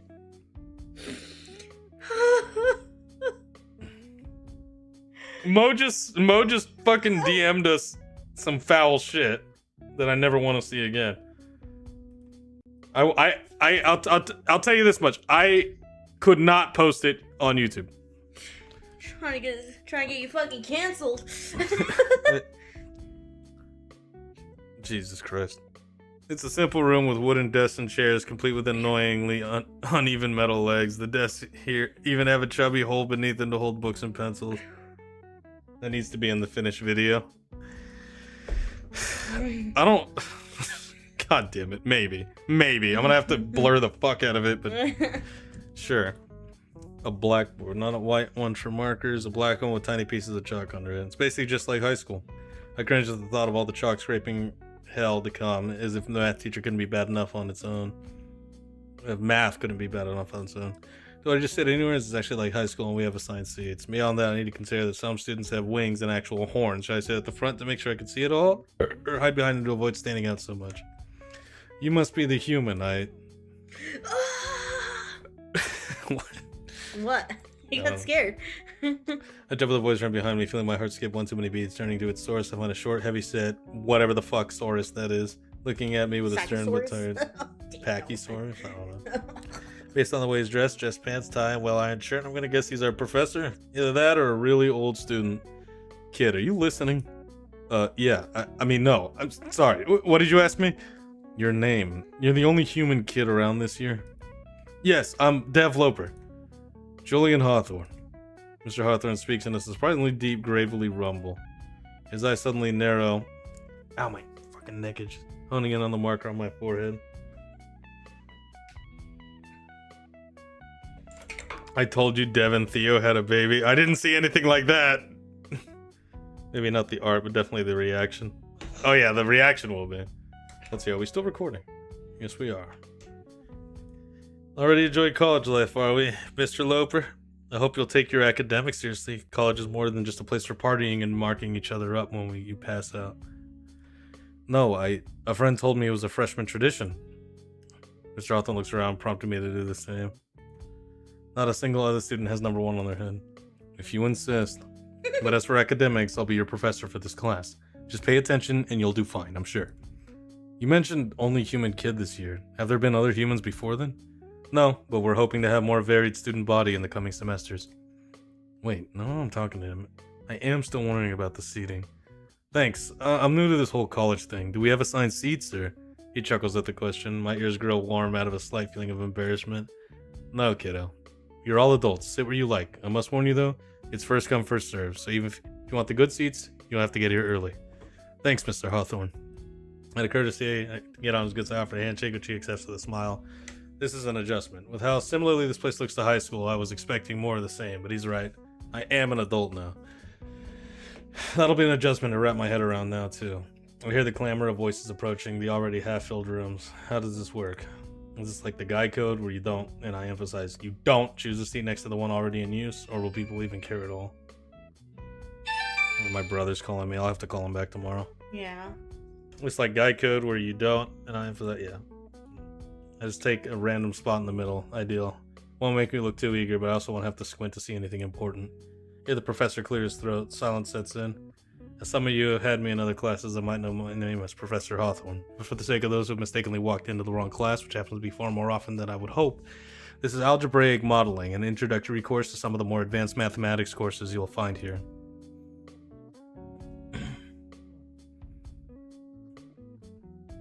I'm sorry, I was reading chat. I'm a big boy. Oh my god, that's so stupid. I double checked my schedule just to be sure. Yep, my adrenaline spiked. Brain didn't fail me. This is the right class. Anyway, for the first week, we'll just be doing a refresher on what you should have been taught in your senior year of high school. After that, we'll be jumping into more fun stuff. Hawthorne gives an awkward, toothy smile. Despite his forced attempt at enthusiasm, no one in the class can be bothered to offer so much as an uninterested grunt. Uninterested grunt. Right. The rest of the class is exactly as he said. Just a bunch of stuff I only half remember from high school, and I have a feeling you, Snoot, and other people's notes are going to be a necessary resource this year. Maybe from Theo, and if that fails, then Rebecca or Elliot. Not sure if they like me enough to help me, but worth a try, I guess. It's difficult to stay focused in the class. All things considered, my mind begins to quickly drift, and the fact that Mr. Hawthorne talks in such a monotone voice doesn't help. It actually becomes impossible to stay focused. It does give me time to think, though, about what Theo said last night, making a game. It's a neat idea. I've been trying to figure out what to do with my future anyway, so maybe game design it is? Is it? I haven't tried doing anything like it before. Oh fuck, my phone. What are you hawing about? I don't know. Just your struggles. Wow. No offense. You suck. What would it even be about? What kind of game would it be? I like fighting games, and they're not as frustrating as open world adventure games filled with busy work. What are you doing? I was just opposite. I have a love-hate relationship with those. Open world types usually have either great stories or the most slapped on. No, I gotta hit play, that's why it's fucking doing that. Not sure why it does that, it's a bug that will be fixed. Does what? I don't even know what you're talking about. Maybe I wasn't paying attention. And almost no one likes fetch quests, so I'm not sure if I want to meet anyone who does. Oh. What? How close up he is, I guess. I don't know. The close-up on Hawthorne? Oh, I don't know. It could be a Boom clone, a linear and narrative focused one, or a competitive shooter. Ultra replayable, not that many assets required. No, fuck that. Just do what Modern Warfare 2 does and make everything broken. It also make them feel different because the first-person POV doesn't help much in making them stand out at first glance. There's the matter of objectives and gameplay. We can't just have a deathmatch mode and call it a day. I come to myself thinking that if I have this many thoughts about shitters, maybe they're the idea I like the most. I write all this down in the empty spaces of the margins of my notes, regardless of my feelings on it for now. I'll have to discuss it with Theo later. I can't deny that I'm excited about having an actual friend in college and having something fun to talk about with them. Something that... This is... No, this is that the long neck bitch? Yes, it's the long neck bitch. That's what we're calling her then. Yeah, it is her! Yeah, what was her name again? Emily? Oh. My thoughts on Interval could be best described as an absolute unit of a brontosaurus trying to best to enter the classroom and as quietly as possible. Unfortunately for them, however, it seems the world wishes to play the cruelest prank on them by making the door as ear-gratingly squeaky as possible. It even eclipses Mr. Hawthorne's chalk sounds. Oh damn, people are mad I said that. Emily? Yeah, I know! Holy fuck! What? Yeah, what, is she everyone's favorite? I do like her. I like her. More than I could say about Rebecca. Rebecca ain't that bad. I don't like her, she's a bitch. Yeah, a bitch at first, but she might be a sweetheart deep inside. Nah, fuck that. I mean, Fang was a bitch too when you first met her. Okay. And Olivia was kind of a hoe, not a hoe, but a bitch hoe? too. Olivia was just indifferent to everything. She was an ass. She's just indifferent. She was an ass at first. I'm not mad, she's just my favorite. Yeah, I know that Emily's a lot of people's favorites. The professor looks at the late arrival with quite a bit of annoyance. Miss Bennett, so glad for you to finally decide to join us today. That behemoth is a girl? I feel the need to slap my own face for my stupid assumption. Mostly getting the feeling at least you know each other. Large girl looks around the room as all eyes are on her, and her face turns beet red at the attention. I see her mouth something to Mr. Hawthorne, but I don't hear anything at all. He just rolls his eyes and gestures for her to take a seat. I guess he wasn't joking about the seats. The only one left is the one right next to me. Does it say something about me that the only seat left is beside me? There is someone on my other side at least, but now I take a look. They've scooted closer to the seat to their left, conspicuously a few extra inches farther from me. The chair creaks too as the brontosaur girl tries to adjust the desk beside me, while failing to make herself seem smaller. Her long neck bends down at a painful angle and rests on the floor, not wanting to obscure the person behind her view of the board. Once she's done accommodating her head, the professor gets back to his lecture. Okay, so this is the glitch you're talking about. Is it supposed to zoom in on Dev? I'm assuming that's the case, because the shading stops right here. Now I see what you mean. Math isn't my forte, it never was, but I do remember most of the topics. Mr. Hawthorne lists the black... I'm staring intensely at Angie for yawning loud. I don't feel like paying that much attention anyway. Back to thinking about other things. Maybe we could just start simple, like a basic platformer, a point-and-click game. Mr. Hawthorne claps once and I jump in my seat at the harsh sound. That will be all for today. For the time being, just study the material and make sure to copy all the notes on the board. All the information about upcoming tests will be posted at the end of the week, and all the topics too. A list of references and suggested bibliography can be requested at the library. Just mention my name and the name of the course, and the librarian will give it to you. Oh shit. I realize that I haven't listened to a single thing he said besides some random tidbits that don't really connect to one another. The value of X will forever remain lost to me if things stay this way. I'll quickly copy everything on the board. It's only the first day. I'll figure it out, or something. The brontosaurus girl next to me seems to be writing quite a bit down. Bennett, was it? That's probably her last name. I wish Miss Hawthorne called her by her first name earlier. It would sound weird if I tried to get her attention with a Bennett or a hey girl. Maybe a quick peek at her notes and I don't need to bother her. Oh, it's cool as fuck. She's drawing shit. She wrote nothing down. Even though she came in late, she hasn't even written down the notes from the board. She said, well, I'm so sorry if I gave her. Yeah, Angie. Yeah, Angie, you inconsiderate fuck. I went to work. I went to work too. I worked longer than you did, and I'm still paying attention. I'm sleepy. I'm not being an asshole. I'm paying attention too. I am sad. I am sad. I am sad. I am sad. I am sad. Huh? They're actually pretty good. Like jaw-droppingly good. The one in the middle especially, it looks like some demon. Shading is uncannily realistic despite only being done in pencil. Although looking at it more closely, is that... It's Mr. Hawthorne, but it's some weird Japanese demon thing. A big club on his back. Why should make him fat? He's fat and buff. Oh. She turned Mr. Hawthorne into an Oni. Look like my stepdad. Okay. I guess she didn't take the dressing down he gave her well. Can't blame her for that. Had it been me in her place, well, I don't quite know what I would do. Probably drop dead from shame, to be honest. The drawing looks pretty cool, though. Glancing up at the brown to make sure she hasn't noticed me staring, I noticed she looks annoyed. Does she not like her own drawing? But it looks so good. Maybe I should compliment it? But would that come off as creepy? Like I'm spying on her? I could ask her if she's doing alright. It's more like I'm only concerned about her. But I am also just some random stranger. It would be overstepping. Yeah, nothing more creepy than someone showing kindness. Let's just compliment the drawing. Yeah, might as well. That's a cool drawing. She freezes like a deer caught in headlights. Slowly lifts her head, but her eyes remain hidden behind a curtain of messy hair. I push on, hoping to break the ice. Seriously, it's amazing. Did you draw that just now? Her face flushes red. She nods slightly, but doesn't meet my gaze. Okay, so far so good. Couldn't help but notice it. I wasn't spying on you or anything. Staring back at me. It's really detailed and neat.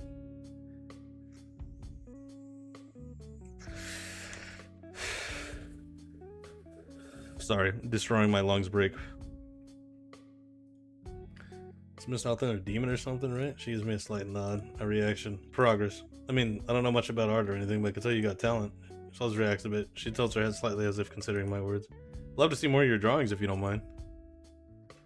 A knight. Is that wait, no, that looks like that, what's that bitch name? Mm. You're good. Oh my god. Why are you making sounds like you're constipated? Oh. She just looks so familiar, but I can't put my finger on it. Oh, these are awesome. She glances at me again, this time the tiniest hint of a smile on her lips. Point out some of the drawings look like. You talking about? Oh, never mind. Right. No. I wasn't talking about that one. I was talking about this one. I don't know. It's just the face shape and it. I don't know. Oh, this one right here? Yeah. I'm not sure okay. This one's incredible. The details are insane. I can't imagine how long it took you. Her face lights up with a shy smile and gestures towards another drawing as if to say, look at this one too. I lean closer and notice the intricate lines and shading in each piece. Clearly she puts a lot of thought and effort into her work. You do this often? She shrugs, nodding lightly. Well, if you ever want to share more of your work, I'd love to see it. I'm Dev, by the way. She nods and closes her book and pushes it towards me on the top, the name Emily. Nice to meet you, Emily. Gives a small smile and nods again. The midsection of her neck pretzels, nervously furling and unfurling. Suddenly I'm acutely aware of her gaze that drifts up to my forehead. So this is gonna plague me all day. Oh yeah, the number one. Freaking Theo. She writes in the margins of her notebook. Why is there a 1 on your forehead? It's a freshman thing. No, it isn't. You can see it in her face. Even if she was talkative, she would have. Isn't she wouldn't have the arch stomach that looked like a huge sucker. Isn't she mute or? I don't know if no. She can speak. She's just very quiet. I don't know if it's because she's just quiet or shy, if she's just. She has to whisper because she's super loud. Oh, because I think maybe originally I thought she was mute at first, but she wasn't. God. What? What's the matter with you, Zach? What did I do wrong? No, Constangy. This is the noise I make. Trash. Trash. Oh, fuck. I facepalmed to hide my growing shame. I fucking hate Trish. I hate her so fucking much. Alright, a different game. I hate that bitch. It's okay. It doesn't look too weird. Somehow I doubt that, but thanks. Now we're actually on a first name basis. I can really use any help I can get. I take a deep breath in preparation. Maybe she took some okay, notes. I was right. Yeah, I was right, Caesar. Just not fully. She is mute, just not fully. Okay. I knew somebody like that in high school. I knew someone like that when I went to when I was like in elementary school. Thank you. For what? Saying that she hates Trish? I fucking hate that bitch. I do too. I hate her almost as much as I hate Rebecca. I tolerate Rebecca more. Nah, I can't stand Trish. I'm just being a shithead. Yeah, I know it's a long shot since you came in late, but you wouldn't happen to take notes on what the professor went over, would you? I kind of zoned out for some of the class. Most of it, honestly. She immediately snickers at that before digging through her book bag. After a moment, she pulls out a weathered notebook and flips deftly through it to reveal the very notes I need. Huh, I guess she did take notes after all. Great job, Dev. Even the girl that came in late is more prepared and focused than you. Take out my phone, just snap a photo of the notes. Thanks, I appreciate it. So, you majoring in art? She tilts her head. I was just assuming based on all those drawings and doodles. They're really good. She looks down at her notebook again. Her face briefly shows a bit of sadness before she turns back to me and shakes her head. Yet again, she digs around in her bag and pulls out a sheet I recognize as a college schedule. There's an animal science class and agricultural business too, and even horticulture. I don't even know what that is. You're a farmer. That's cool. I worked on a farm before too. Nothing all that fancy, just a summer job. I was hoping I would get to drive one of those big tractors, but all I ended up doing was cleaning up messes and getting half my pant leg eaten by a pig. I love pigs. She lets out a mosey laugh and I frown in mock annoyance. Hey, those things are terrifying. There's something off about her laugh. Sounded odd, more like she was choking than chuckling. Yeesh. She must have had a cold one. a cold or something. Well, at least that would explain her lack of speech. Best girl, by the way. My stomach growls loudly, pulling me out of my train of thought, and I cringe at the inopportune noise. Emily glances at me, her lips twitching in what I can swear is amusement. Sorry about that. I kind of skipped breakfast this morning. Probably should go grab something to eat before my next class. It's always the damn smile. I stand up and start grabbing my things, and a moment later, Emily does the same. It's only now that I notice we're the only ones left in the room other than the professor. Just as we're both about to leave, Mr. Hawthorne's voice calls out, "Miss Bennett, can you stay behind for a moment? I'd like to discuss something with you." Damn. Emily freezes, her shoulders sagging slightly. She looks over at me, and I can see the embarrassment in the set of her mouth. I'll give her a sympathetic smile. "I'll, see you around." She nods again, her head bobbing up and down slowly. I hesitate for a moment before turning on my heel and heading towards the door.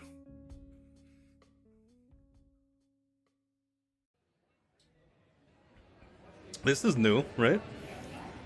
No, we were just there earlier. No, I know, but like the drink Dog. machines and the snack machines and shit. I don't think so. I don't remember. I'm not sure.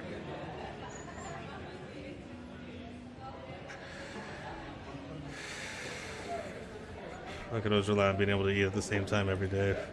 Now, though, I find the time to eat whenever my schedule allows it. I get in line and pull out my phone. Looks like the CCD calendar. Hold on, have we had a chance to check the phone? I have a meeting today. I could probably just make it before my next class. We got fucking Dino Hifumi over here from Persona 5. Oh yeah. I don't remember that bitch. Do you? The chess chick from Persona 5? No, her in general. Oh, her? I don't recall any of these I characters. really It's like been a how she year, man. looks. I've played a lot of these games. I just really like her design. I like how she looks. She looks pretty. Oh, Mr. Professor, I'll do anything for an A. Oh, fuck off! No, we're not doing that. What the hell? It's Zach, he's an idiot. Mm. I feel like I've seen her before. Whoa, there's another one, Zach. Oh, come on, Zach. What is this shit? Oh, Auntie Cutter, you try to make a better game, I was kidding. The only familiar face in the sea of dinosaurs. Once I paid for my food, my feet start moving towards her. Wait, do I really want to do this? She wasn't exactly friendly yesterday. Nearly bumping into someone behind me. Sorry. Great job, Dev. Rebecca hasn't noticed me yet. She's hunched over, typing furiously on her laptop. What are you doing? Typing like her. At the same time, she's idly sipping soda through a straw and eating strips of bacon with chopsticks? Alright, do I want to try to sit with a girl who only wanted me to get lost yesterday? Come on, Dev, it's just lunch. Not like she's gonna bite your head off. But then again, she's a raptor. Do raptors bite heads off? Yeah, idiot. Is even thinking that racist. Note to self. Google that later. Take a deep breath and start walking towards her table. Either way, I need to make a decision quickly. Just sit with her. Sit fuck it. outside. Fuck her. Sit with her! Why? I hate her! Sit with her! Ah, fine. God. Take a deep breath and approach Rebecca's table. My palms are sweating profusely and my heart's trying to escape my chest. Here goes nothing. I plop down across from her without a word and offer a smile. Smooth as hell. Excuse me. Excuse me? Hey. Hey? She glares at me, her claw still tapping away at her laptop. Is it a normal skinny custom to just sit at someone's table without asking? Skinny? No, I just thought... Feel my face burning. This is a mistake. A huge, embarrassing mistake. I stand up so fast I nearly spill my entire tray. I'll just... sorry for bothering you. Oh, for fuck's sake, sit down. What? Sit down. Sit your ass down. Great, now you're making me look like an asshole. Just sit already. I slowly lower myself back in the chair, feeling like I'm navigating a minefield. Thanks? Don't thank me. God. Just stop making this so damn awkward. You're making it awkward, whore. I'm simply not... Whoa! Oh, sorry. Whoa! Oops. I'm simply not staring back down at my food, another social situation effortlessly navigated. Dev. So, what's with all this stuff on your forehead? Your brother's idea. He texted me that I should do this, and I just did it, I guess. Rebecca's like, why am I facing away from her? Oh, it's a bug. Oh, is it? Okay. There is a huge delay on the stream, so yeah. No, we'll just go with the idea Dev really doesn't like making eye contact. Yeah.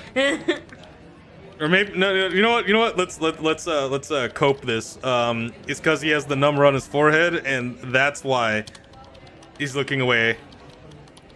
Okay, let's go with that. If all your friends jumped up, I know what you're going to say, and no, I would not. Rebecca gives me a toothy grin. A sharp, toothy grin. You would jump off that bridge so hard. Probably do a backflip, too. First of all, no. Second, if I did, it would be the sickest backflip. Dream on, dude. With a roll of her eyes, she continues picking away at her bacon with the grace and speed of someone accustomed to handling chopsticks. It's a curious sight. So, why are you eating like that? She raised the one eyebrow at me. You know, with chopsticks, it keeps my hands clean. Can't risk getting grease on my laptop. But why not use a fork? She looks at the chopsticks in her hand for a moment and shrugs. I just like them. Felt that. I do like eating with chopsticks, too. It's just kind of fun. No. It's like, Dev is the sin of pride. He's too proud to look at anyone he deems unworthy. I mean, he is number one. That's the canon. Dev is number one. He's the protagonist. He is number one. Therefore, he cannot waste his time with bitches like Rebecca. Well, now I can't read it. I don't have my glasses. I'll read it for you. No, just put it right here. I can't see. Then let's do this. Here. We'll fucking... God. Oh, my jeez. There. See, that works. Why? Let me make sure we're still recording. I know we are, but just checking. Continue to eat our food in an awkward quiet. The silence is killing me, so I try another approach. That laptop looks pretty sturdy. Was it expensive? Rebecca's eyes light up. Clearly, this is a topic she's interested in. Expensive? This isn't just any laptop. It's a top-of-the-line gaming rig. It's a freaking monster, more than anything. Cool. This baby can run any game at max settings. It's got a 7090 Ti, 64 gigs of RAM, and a 4K OLED display. This fucking computer can run is what they have at NASA. It's well beyond cool. Cost me a fortune. My computer cost me like $600. My computer costed me once, like, if I were to, like, when I bought them and everything combined, like $2.5 grand. Shit was expensive. Mine was $600, but I got it on sale and I couldn't afford like a more expensive one. My first computer though, that was a piece of shit. It was like $100, like almost $200. My first computer was like $1,000. What the fuck? Well, desktop. I had a piece of shit laptop for the longest time. I have one too, but I put viruses. I could run TF2 on it, and that was about it. That's impressive. Rebecca's pissed as fuck. Of course it is. I thought you gamed too. Console games, and even then, only ones I could find use that gameplays. Instead of GameStop, it's gameplay. We can't play Doom. We can't play Doom. Rebecca has RAM. 64 gigs of RAM is fucking overkill for just playing video games. My family never really had the cash for anything too fancy. That sucks. Bravo, Dev. Way to throw such a downer into the conversation. I struck in an effort to ease the tension. I felt that. Me too. It is what it is. We lapse into too. another awkward silence. I take a bite of my food, desperate thinking of something to say.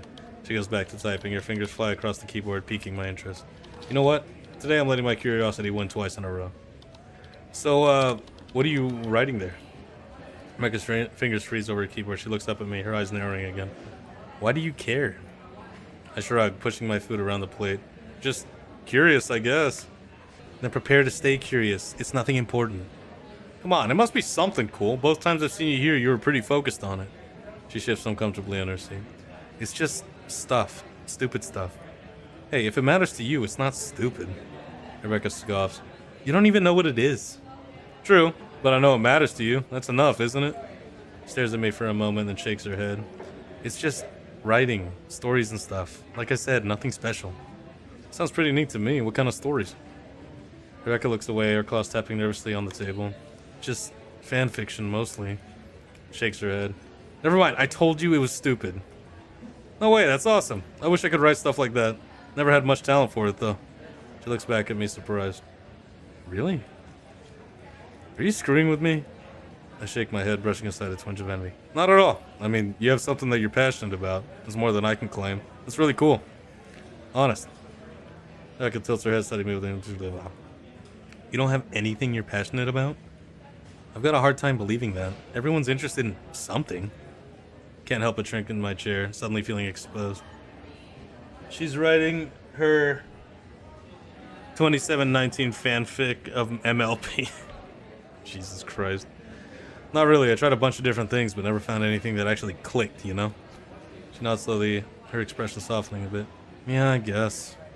So would you be willing to show it to me? Your writing, I mean, who knows? Maybe seeing your work might spark a deep passion for writing in me. Fine, if you really want to read it, I guess I could show you. Really? Oh, this is the awesome. scene right Yeah, this is the scene that I really like. I want to see if they improved it. Yeah, I'm good. Don't get too excited. You'll probably think it's terrible. I'll be right back. I am going to grab another beer. Are you super serious? What's beer number 2? So, okay, Buster. What did you call me? Buster. Buster? Buster, whatever. Yo, that's on stream. Somebody roll that back and tell me what she wrote. Wrote? She said, not wrote, sorry. Oh my god, wrote. At least I admitted that mistake. At least I made a mistake. Shut up.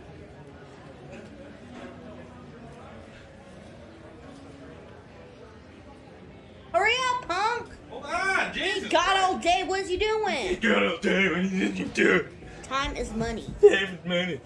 Do you really want to get beat? You ain't beating nothing. Alright. That's why you flinched.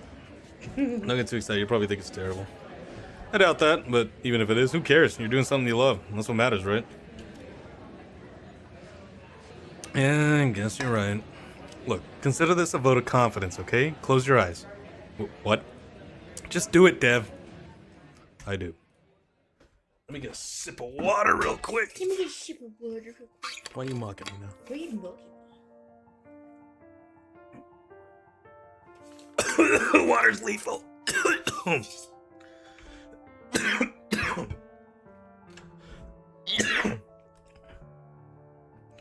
The great hall of Castle Elfenheil stretches out before you. A long red carpet runs the length of the room. Its plush fibers thick and warm beneath your feet. A massive open balcony spans the back of the hall, casting golden sunlight over everything. That water almost took me out.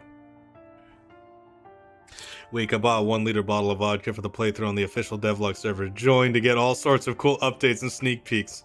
This man's fucking plugging himself into the chat. Hey man, I got more beer than that. Plus these are 9.5% voodoo ranges, okay? They're not exactly Bud Lights. I picture it immediately. The red carpet feels rich and inviting. The warmth surrounds me as I stand there taking it all in. Silk curtains flow from the high ceilings, billowing softly as if stirred by an unseen breeze. They shimmer with every flicker of light. Around you gather beings of all shapes and sizes, some tall and regal, others small and nimble. My eyes dart around this imagined space filled with countless races, each one unique. I feel as if though I've entered the presence of something grand and profound. At the far end of the hall stands a massive throne occupied by an enormous red dragon. Scales glistening like jewels under the golden light. Much of its body is cast in shadow from the bright light at its back. God damn it, I'm fucking retarded. What does that mean? It means he deleted it.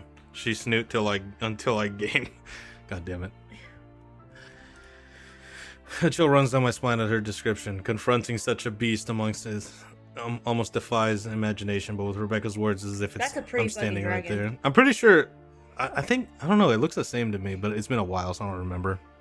It looks cool though. It still looks just as cool as I thought it did. A smaller This is new. No, that's the same. No, it's not. Pretty sure it is. No. Oh well, who cares? A smaller dragon walks forward on shaky legs. It bows low before the towering figure. The air is thick with anticipation, and silence blankets the room. The subservient Drake speaks in a shaky voice while lowering its head even further. Her words draw me in deeper. As it speaks, a deep rumble resonates in response from the massive beast on its throne, a sound that shakes the very bones of every being present. I can almost feel that rumble vibrating through my chest. The smaller dragon lifts its head slowly, daring to meet those fierce eyes filled with wisdom and power. Rebecca's tone captures me completely. I'm hanging on every word. And for a moment, time seems to stop. Miss Chase, I'm here to talk to you about some matters brought to my attention. Oh, what the fuck? I was getting into that. Huh? Suddenly the magic is gone and I'm yanked back to the CCC cafeteria. A large Saria stands in front of us, hands on her hips and foot tapping. Actually, your hands are not on her hips. But nice. Close enough. No, it's not. I'm skinny. She didn't on my nothing until I don't. What? I said I need to talk with Miss Chase about some things. Oh, hey, aren't you in the same... My name is Sandra Champy, assistant to the student union head, and I'm here to inform you of several complaints made against you. What? You were disrupting most of Professor Harper's class. Not only did you play music through your speakers, I had it at low volume. Not only did you play music through your speakers, but also use some choice words during a disagreement with fellow students. You mean the two meteor dodgers I called cunts? Kinda deserved it since they were acting like, well, cunts. I snare across on the larger girl's face. Right. Well, I'm fine with keeping this out of the ear of the counselor, or worse, the head of the student union. So as long as you apologize to those students and at least use headphones, and since the student union head has the ear of the dean, I assume we can both agree that it'd be best if he didn't hear about this. Are you threatening me? Well, go right ahead, bitch. Tell him. The guy's like best friends with my brother. And as if I would care about what some college counselor has to say. I am not apologizing to those cunts. You unlocked the new bonus chapter? Oh, there's... What? This... Okay, Zach, okay.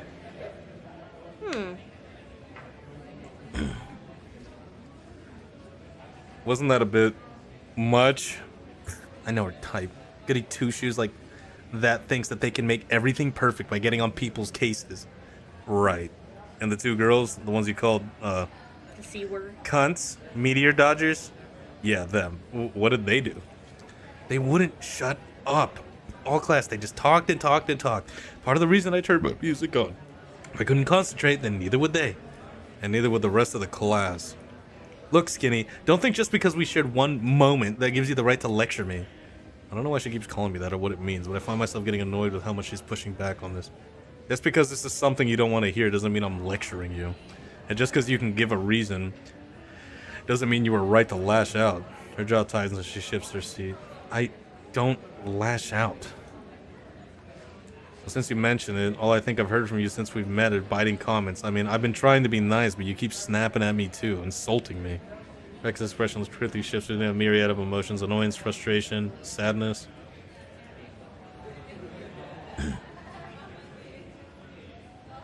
For fuck's sake, I didn't mean anything by it. I was just kidding. We're chill right now, aren't we? You can't really be comparing the two situations. Well, this hot and cold treatment you've been giving me doesn't really make it clear if you even want me around. She looks down at her bacon bits, sharply jabbing at them as if they personally offended her as well. Look, it's not personal. I joke with everyone. You seemed fine with it yesterday. Yesterday was the first day we met. I figured it'd be hard enough being the only human here when it came to making friends.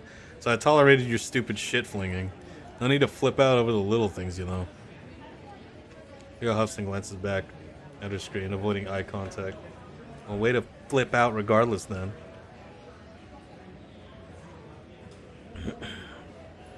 That treating like some punchline. I'm just telling you how it feels to be on the receiving end. Well, they're jokes, not dicks, so maybe you shouldn't be receiving them so hard. Damn. Alright, you know what? Have it your way. I guess I'll just leave you alone then. See, that's what I would have done from the start. I wouldn't have tried to, like, go this far. I probably would have been like, yeah, alright, whatever. You know. Not saying that as, like, a critique. Guys, just, like, me personally in this situation, how I would have handled it. No, yeah, me too. Whatever. I guess I'll just leave you alone then. For what it's worth, I really did like your story, by the way. I just wish the author wasn't such a bitch. Oh, what? Whoa! Whoa, what? Damn! Okay. I wouldn't have said that. Why would you say cunt instead?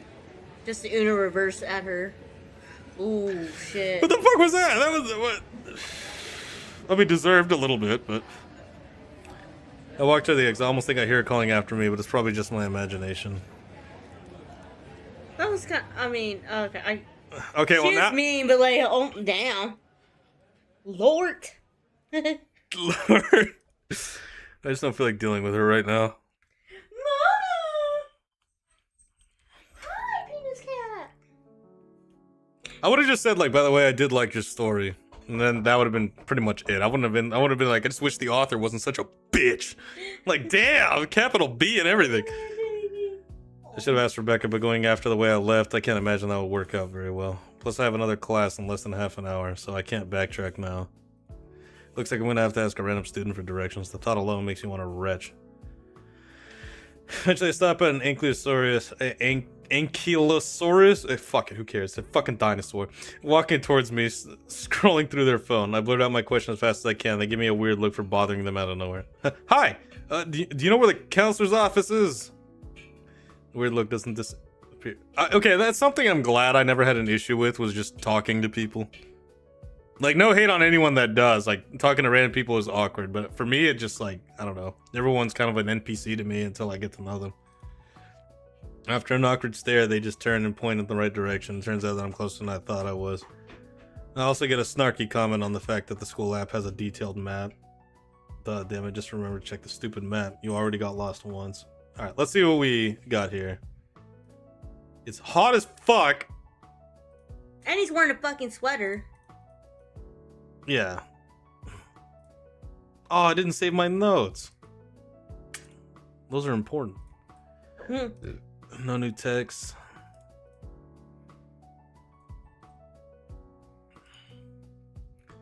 So, phishing emails targeting students. Do not click on links remote. Crypto student. Nice. What? There's a marriage going on right now. Hey, it's my child. My child. 9. What you drew this, Mo, or had someone draw it for you? Come down. Class of 2030. We're in 2030. Gotcha. No, he's a freshman. How long do you think it takes to graduate? No, Angie. The current year of the game. Holy shit. No. That's on stream. No, look. That blunder is immortalized. September 1st, 2026. That's his graduation year. Oh, okay, so we're both retarded. No, that's what I said. I said that's when he graduates. Okay, You're so still I'm retarded. Got it. Okay, God, I hate never you. mind. Trying to Never make me look mind. like a ding dong. I'll eat a dick on that one. All right. Cauliflower. Okay, frick you too. Oh wait, right. The fucking map. Where are we trying to get to? I don't remember. This is cool though. I mean, is this? Does it just show you where you're at? It's your character cameo. Is that you, Mo? Damn, Mo, you're hot. Yeah, Mo, you got a rack. Sorry, I appreciate the help. It's no problem. Yeah, sound like Mo. I don't know how to mimic Mo's voice. It's no problem. Hey, Tiki, behind you. Oh, by the way, you should, like, chill out. It's just college.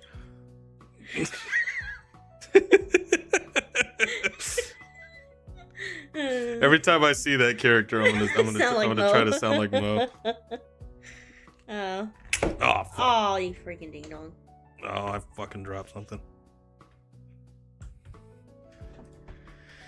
I'm able to put too much thought into that little bit of wisdom. I hear the familiar ping on my phone. I don't recognize this number. Stop, skinny. Seth Rogen. Mo does not sound like Seth Rogen. The instant appreciation of the body is crazy. Hey, dude, if that's Mo, if that's you, you got a nice rack, homie. I don't know. I don't know what to say. How do you text the character? I thought he did before. Oh, he did.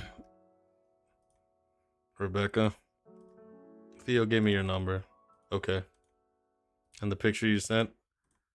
Little goof my roommate made me. I've been sending these to, like, everyone. I don't get her. At all. First she acts like she hates me, and then she's nice, and then she hates me again. Rinse and repeat. Every time I interact with her, I feel like I understand her less and less.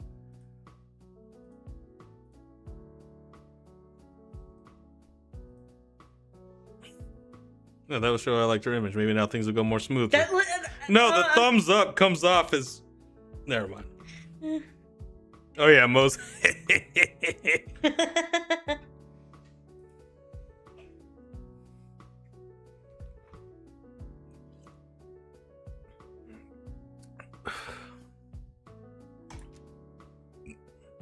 Oh, this office looks a lot better, if I remember correctly.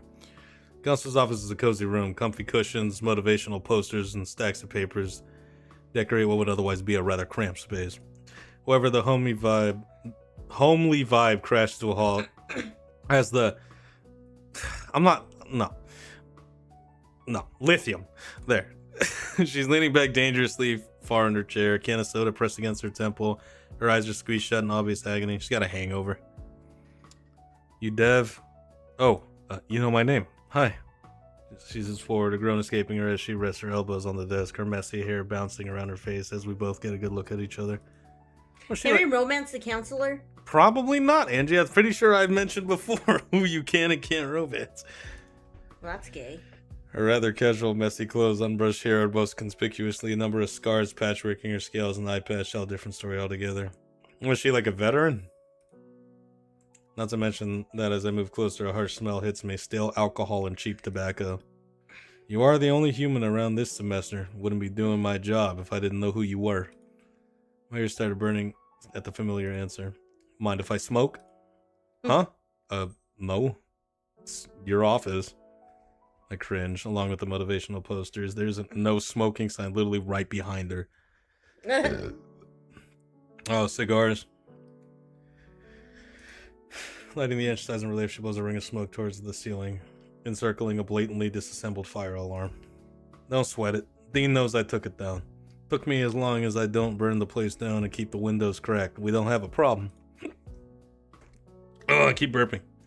Excuse you. Real Angie, so real. Coughing heavily, she thumbs her chest with a fist before pointing at me. Not to mention, this part of the campus is pretty old. Has so much asbestos in the walls you couldn't burn it down if you soaked it in gasoline for... Oh, no! God, huh? Yeah, if you work there, you might as well smoke cigarettes. It wouldn't do much more damage than the asbestos will. Asbestos? Anyway, name's Samantha Parker. You can call me Sam since we're all adults here. What? Wait, she's looking at my forehead. Want a soda? I'd offer tea, but I don't own a kettle. Sure, not much of a tea drinker. Me neither, kid. She pulls a can from her drawer and slides it across the desk. I wish my counselor offered me a soda.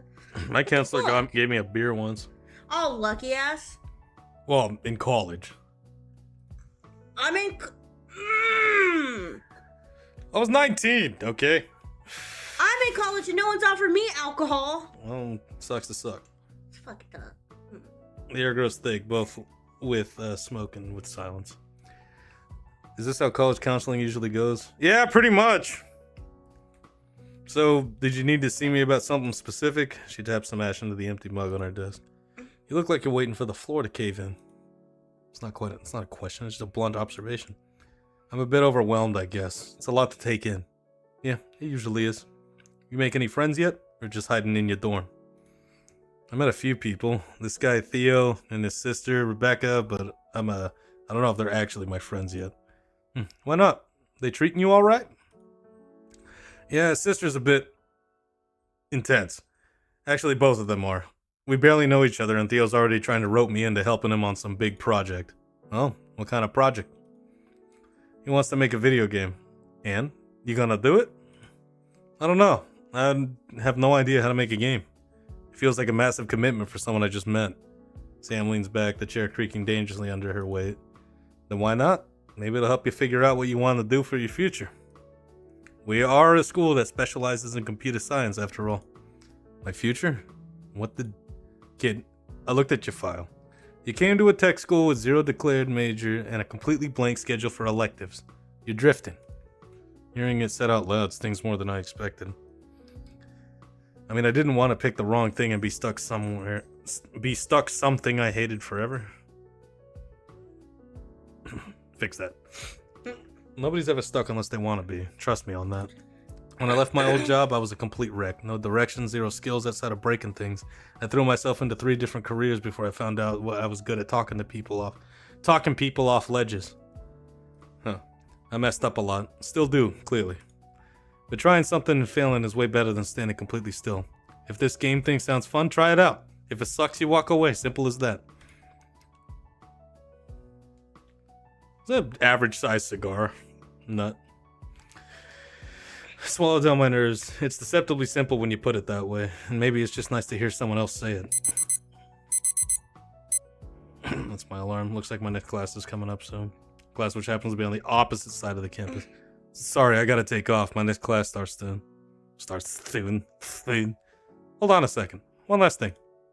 I freeze, my hand hovering over the doorknob. Whenever I bring up home, you tense up. You did it just now. And you keep glaring at my cigar like it personally offended you. My breath hitches. And? Look, I'm not blind. Well, mostly not. I know what it looks like when someone is running away from something. Have you called your folks since you got here? I've been busy. Sure, busy. She takes a... what? Takes a slow drag. I'm about to just walk out. I won't force that out of you. You know where my office is if that busyness keeps multiplying. Things don't magically change just because you move zip codes to a new place. My thumbs dig into my palms. Her words hit way too close to home, and the smell of the room is making my head pound. Is that all? I really can't be late. She stares at me for another long second before her shoulders slump. The intense counselor vanishes, replaced again by the exhausted, hungover mess. Yeah, you good to go, kid. My door's always open, even if it seems like a biohazard in here. That's some solid advice. Just try it. What's the worst that can happen? That's the advice that I give a lot of people. Is like, if you have an idea that seems like fun or interesting, you know, I always say, like, don't go into it. Like, don't expect success. Don't expect failure. Just do it. Fucking do it. Just try it. Who cares? Who gives a shit? Because, like, if you'll waste more time pondering it than you will actually doing it and failing at it, or it not being what you think it'll be. That's what I always like to tell people. It's like, if you want to do something, just do it. Don't expect happiness. Don't expect success. Don't expect failure. Don't expect sadness. Just do it. See what happens. Unless it's something stupid that can actually give you, like, long-term repercussions. Then might maybe put a little bit more thought into it after that. As fast as I can, skipping steps. I can do this or keep off the grass. I'm grasping for air by the time I find myself standing before the door of the music room. Oh, this is the one chick that you really like. Yeah, the music girl. Class must already be in session. This is new. Oh, isn't Jack Black in here? Oh wait, no, you voiced him as Jack Black. Mm-hmm. There's Jack Black! Hell yeah, cutscene.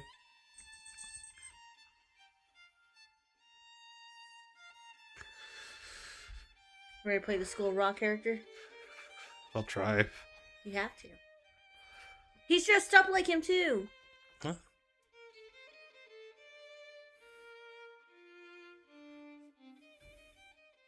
I do like her a lot, I'm not gonna lie. I don't know if I could do it. Oh, I thought it said a gay. A gay girl. I was like, damn. A gray Styracosaurus girl stands alone behind the podium. She lovingly holds a violin, one hand letting the bow travel gracefully across the strings. Her eyes are closed, and a small smile dances across her lips. Her body slowly sways to the rhythm of her melody. I recognize the song. It's Lily Bollinger's Nocturne. Violin solo. A moving piece that becomes more and more colorful, more and more full as it continues. Yeah, it's Abigail. Builds upon itself the melancholic beginning, swelling into a nostalgic triumph, never speeding, only expanding until it softly begins to trail away into silence. I walk to the closet, empty seat, and the girl reaches the finishing notes. She immediately picks up her belongings, heads to her seat with a nervous smile. An older man sitting front row begins to applaud. Everyone else joins in, me included. Awesome, Abigail. Completely awesome. That was freaking perfect. Thank you, Mr. Jombliski, for letting me do a demonstration. Her accent is strange. She rolls her R's. And her H's are ultra silent, making her thank sound more like a tank. Okay, alright, that's enough info. I could try to mimic an accent. Mr. Jablinski turns to the rest of the class. No one seems to notice or care that I'm late. Oh, you must be Dev. Good of you to join us. I spoke too soon. Why don't you show us some of your skills? You are the last to arrive, after all. I'm already digging the confidence, amigo. To be the best, you gotta think you're the best. Much to my chagrin, Mr. Jablinski, whatever. I was thinking that too. What? Diggy, you need to do the joke again. Yeah, I was thinking it too. Dude, you guys really want me to whip out the guitar and do that? You got to. It's part of it now. Wait, are they gonna add a scene of him doing it for you? No, I doubt it. Zach fucking hates me. I doubt it. Aw, come on. And musicians always save the best for last. He punches the air and makes the guitar gestures while whistling. It seems like my reputation is the only who will continue to precede me. I don't even think the guitar's tuned, and the tuner I had is fucking dead. And I haven't bought, you know, the tuning pedal that I bought. Oh, yeah. I don't have a chord. Just do it in your head. Do it with your acapella it. No. Whatever, bro. You want me to do the joke again? Or do it with your bass. I don't know. I can't do it with my bass. No, you can. Not really. Yeah, you can. I literally can't. No, you can. Alright, hold on. Okay, I guess. Go get whatever you want from the back of the room. No electric anything yet. The electrician's still gonna do some fuse fixing or something before we plug in the real bangers. The kind that'll make other teachers write complaints about me again. I'll walk around the other students.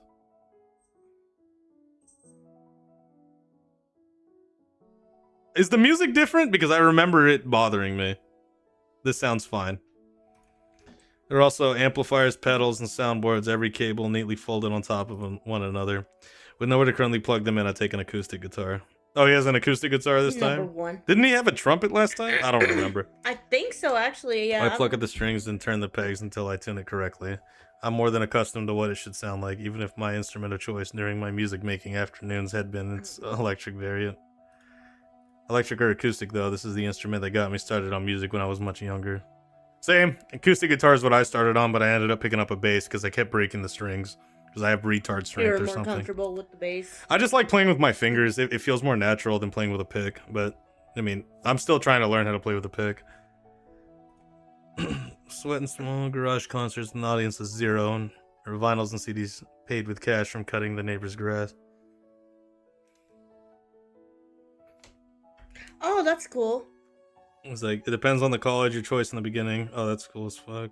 It changes the story. It was a trombone last I recall. Also, yeah. Hello. What's up, Dragon? I haven't seen you in a while. Who gave you guys the kitchen? Because y'all cooked. Woo! Oh, shice! Stop it! Stop being such a idiot. What the? Sorry. I'm deep into my thoughts as I make my way to the very front of the classroom. The chords for Walkway to Heaven bloom from the tips of my fingers, indulging all of my senses. No, don't play Stairway to Heaven, dude. That's the one song you're not supposed to play. There, he's gonna play now. This, I know. The acoustic warmth as the guitar gives the melody turns wistful. Gives it a note of yearning and respite that reverberates on the walls. Once I'm finished with the guitar solo, I read the sound of short applause. Mr. Blinky is clapping energetically. Yeah, Dev! Fuck yeah, Dev! You're fucking badass! Anyway, your fretwork was a little jank at the start, but you did pretty good, Dev. Can't really go wrong with the classics, eh?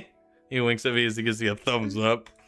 My ears go warm, but I take the guitar with me to an empty seat.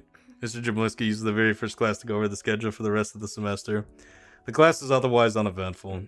This time I take notes, though, mostly upcoming expositions and events. Students are supposed to present a piece at the end of the course. Either a composition made by oneself or an arrangement based on someone else's music. It cocould be a solo presentation with the teacher at the piano or a duet with one of the students taking home the keys. That, or go through a 20-page long written exam. The class ends in an hour and a half. Whew, an hour and a half later, and I'm left with a treasure trove of information on the upcoming semester and feeling a little overwhelmed for the first day, honestly. Abigail is staying to have a short talk with the teacher while the rest of us prepare to leave. Then Mr. Jablinski jumps up. Shucks, I'm late for a meeting. Gotta scram. Don't take anything from the classroom without my permission, or I'll fucking kill you. Then he makes a break for the door, disappearing around the corner, only for his head to reappear, peeking past the door frame, and his hand making "I see you" gestures of the students still remaining. I will notice if someone took anything. Consider this your only warning of my bodacious wrath when it comes to my babies. Behave. Then he leaves. For real. So slowly. I'm going to return the instrument I used for my demonstration. I don't remember those girls. Yeah, it's just more characters they added to it. They mock her strong R's and silent H's while saying goodbye to her, calling her Little Miss Perfect. Perfect. She turns her nose up at them and as she packs. Oh, what a bunch of cunts! What? In the face. They're making fun of her accent? What a fuck? No, fuck no. If you did that at MI, you would get your ass kicked by everyone. That's what I'm saying. Mostly because at MI, most of the students were international students. I think they outnumbered the American students. So if you made fun of someone's accent at MI, I guarantee you'd get your ass kicked. Like they would find you in the alleyway between the schools and beat your ass. Makes me want to do something. Let's see what happens. You see that? Wait, let me see. You fucking. This is Mark bouncing off the main Tantra's crest. I'm laying across my arms and turn away to feign my innocence. They mutter more insults my way now, but leave with sneers on their faces. I cough once the main group leaves. Abigail jumps to the sound and hesitantly looks to me out of the corner of my eye. I actually like your accent. Reverse comes to me and I reconsider my words. What I mean is, it's sophisticated sounding. Don't let them get you down. Something inside her skirt pocket begins pinging repeatedly. She ignores it as she continues looking at me. I wasn't, but thank you, I suppose. I like your playing. Thanks, I'm a bit rusty. But I used to play the guitar all the time when I was a kid. Even had dreams of being some big rock star or something. Had?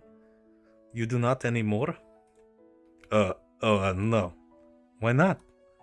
I don't know how to do her accent. I don't know. I'm trying. You guys are probably fucking. What's her this? Is she like what? What is she? If I remember correctly, her parents are like super strict. Yeah. And they want her to be like number one at everything. Like if you're not first, you're last type shit. I'm not entirely sure. It's been a while. I wasn't all that good, to be honest. There were several other kids in my school that were far better than me. I guess I just kind of figured it wasn't going to be my path in life. That is a shame. You seemed quite good to me. And that song you played, it was certainly interesting. What is it called? Who was the composer? Walkway to Heaven, and I guess Lead Blimp. Lead Blimp! Lead Blimp! That's so cursed! Oh, and who is that? Lead Blimp? The rock man? You never heard of them? Her face drops. I was not... She brings a hand to her mouth, idly biting the edge of her fingernails. I can't help notice how her free hand is chewed down to the nubs. Oh, jeez. You know what that reminds me of a little bit? The Green Book, like, Dr. Shirley's such a talented musician, but then there's other musicians that are famous, and he's like, who are they? You know what I mean? Just a little bit. Just a 20 bit. Might as well have opened up with, I can't believe you never heard of... And are very proactive in one particular regard. Yeah, they got overlooked in favor of newer stuff nowadays. Plenty of people aren't familiar with them. That seems to put her at ease. She returns both her hands to her violin case. I did not listen to much outside of classical music growing up, but better late than never to broaden my knowledge, huh? Dr. Shirley right there. Taking a good look at her now, she's prim, proper, and elegant, standing ramrod straight with perfectly combed hair. I have no idea how to reply in the ensuing silence. Her phone keeps ringing off the hook, notifications pinging one after another. It's giving me anxiety at this point. Are you going to pick up? No, I am not. With her phone continuing to chime, she looks me up and down now, her frown deepening as she focuses on my shirt. Your clothes. Look down at myself. Sure, my shirt's a bit wrinkled and my jeans have seen better days, but it's not like I'm planning on walking down a runway. What's wrong with them? She begins digging around in her bag before pulling out some sort of small spray bottle. What are you... Okay. Oh god, I've been acid attacked! What the hell? We jump apart, her in embarrassment, me in shock. Sorry, it's wrinkle release spray. See, watch. She grabs the hem of my shirt and gives it a slight tug. When she lets go, and noticeably smoother than before. Afterwards, she wilts in embarrassment, her cheeks turning pink. I find myself just as bashful for freaking out over something so small, something helpful even. Huh. Well, thanks, I guess. Led Blimp sounds wrong. I don't even listen to that genre of music. Yeah, Led Zeppelin just rolls off the tongue so nicely, no? Sorry again, I thought I would help. Do you not carry? The sentence dies on her tongue as embarrassment sets in before she can bring her hand to her mouth again. I speak up. It's fine, just maybe a warning next time? She shakes her head feverishly before holding out the offending spray bottle in both hands. No, it was rude of me, but please, take it for yourself. I have several more back in my room. Think of it as my apology to you. I gingerly take the bottle from her, inspecting it. I mean, I would have thought of it myself, but it could clean me up on days that I find myself rushed. Alright, yeah, thanks. Your name was Abigail, right? Kila. I mean, yes. You were Depp? What is that like yes in Norwegian? Was she from Norway? Or was she from like Iceland or something? I don't remember. It's Dev, actually. Nice to meet you. I timidly hold out my hand, not sure if this is the proper critique or not here. She lightly accepts the handshake with a smile and a nod. It is good to meet you too, Dev. I was not going to ask to not be rude, but by all means ask. I wouldn't think you're rude. Why is there a number on your forehead? I sigh out loud at that. I can't delude myself anymore. I got. Abigail doesn't need to know that we just met. I don't need the image of being adored branded onto her impression of me. It's a freshman thing. A freshman thing? Yeah, it's a tradition or something. Oh. She seems to light up at that. I can't believe I haven't heard of this. You Americans are so unique. Dev, help me find a pen. No, don't do that. Dude, we should have totally had an Finland? Close enough. I mean, the day's almost over and it really wasn't that big of a tradition. Did you see anyone else with it today? Oh, no, I suppose I didn't. She actually seems a bit disappointed at that, but she doesn't need me literally painting a target on her forehead, so it's for the best. Her phone beeps again, this time with a flicker of annoyance shows on her face. She fidgets with the strap on her violin case, clearly trying to ignore it, and I can only guess why. Maybe I should ask about it? Yeah, let's save here. Is everything okay? Kind of hard to ignore all that ringing. It is fine. Just my parents. They can be rather, how do you say, clingy. Ah, gotcha. I can't help but remember my talk with the counselor about my parents. A lot of the students I went to school with in MI were from Northern Europe. So, like, I had a bunch of friends from, like, Sweden and Finland and Denmark and stuff. So, hell, one of my buddies, he's from Switzerland. Yeah, no, like, I met people from all over Europe when I went to MI. I'm sure they just miss you. You should answer them. I offer supportive smile. You are probably right. She sighs, finally pulling out her phone and scrolling through it for a moment. The heck was that? What was that noise you made? Seems they wish to talk. One moment, please. It's an ad, Angie. Let it play on the phone. She has her phone up to her head. Hello? Yes, Mama. No, I was in class. I still am. I did not hear the texts. Yes, I am fine. I was not ignoring you. She kind of was, though. We were playing in class. There was too much noise. Yes, it went well. No, it was not graded. Abigail glances at me and turns away, her voice even lower and now speaking in foreign languages. Usko minua mia olinvan luos casa enka kulu in mia tahala yatani vastam mata mia sanoin yo mia olen lukosa. You I am trying here. Mia soitan kumi pasen takas fuck this, I'm not trying to do that. I can't speak Finnish, I'm sorry. Trouble? No, as I said, they can just be persistent. Anyways, I should hurry back to... God, fuck! Choke my saliva. Anyways, I should hurry back to the dorms before they try to reach me again. Alright. Now let me keep you. It was very nice meeting you, Dev. And thank you. What for? She shrugs at that. For just talking to me, I suppose. Our peers haven't been so friendly.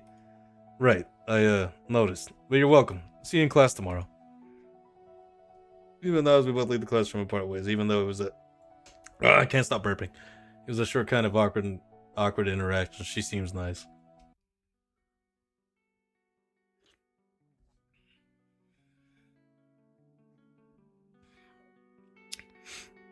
Already better pronunciations than I could ever do. Maybe it's the... I don't know. I mean, I can kind of speak German. I know it's not German, but... You know, the letters are similar. A little bit. I noticed that too. Mm-hmm.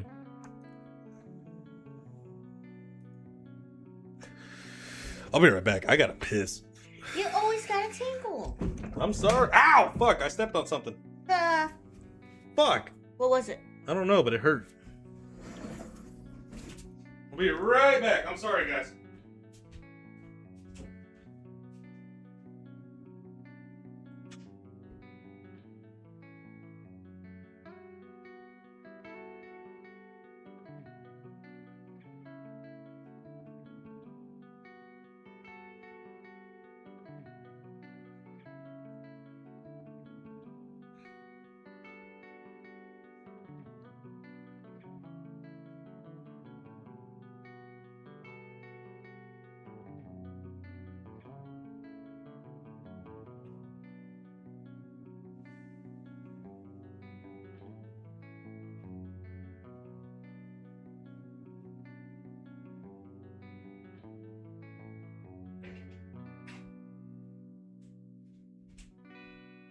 Okay.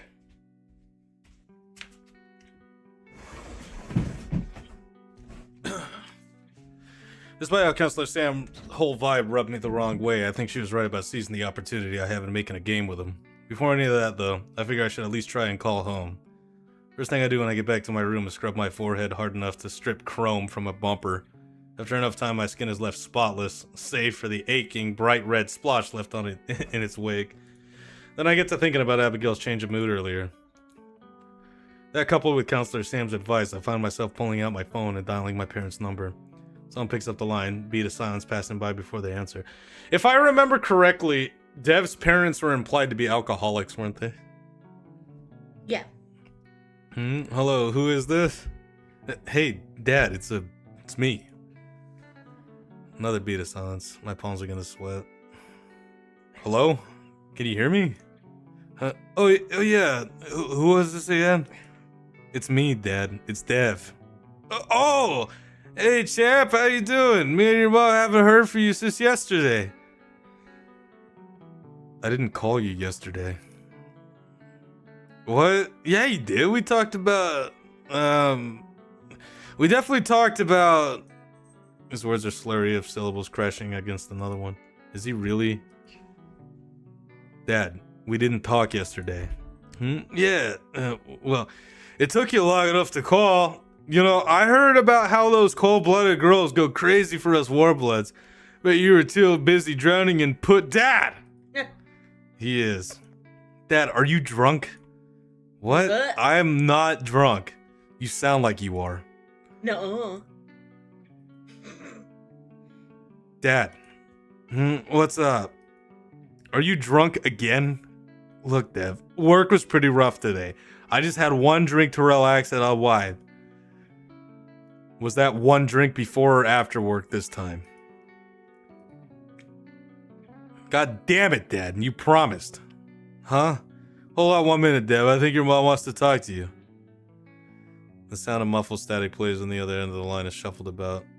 Sorry, chap. It looks like she's asleep on the couch. Is she asleep or she passed out on the couch? Look, Dev, me and your mom are not drunk. We only had a few drinks. I fucking knew it. You know what, Dad? My day was pretty rough too, so I think I'm gonna go to bed. Alright. Talk to you later, champ. I felt that. Holy shit. That kind of made me sad a little bit. Now I'm depressed. Thanks a lot, Zach. I don't want to deal with this.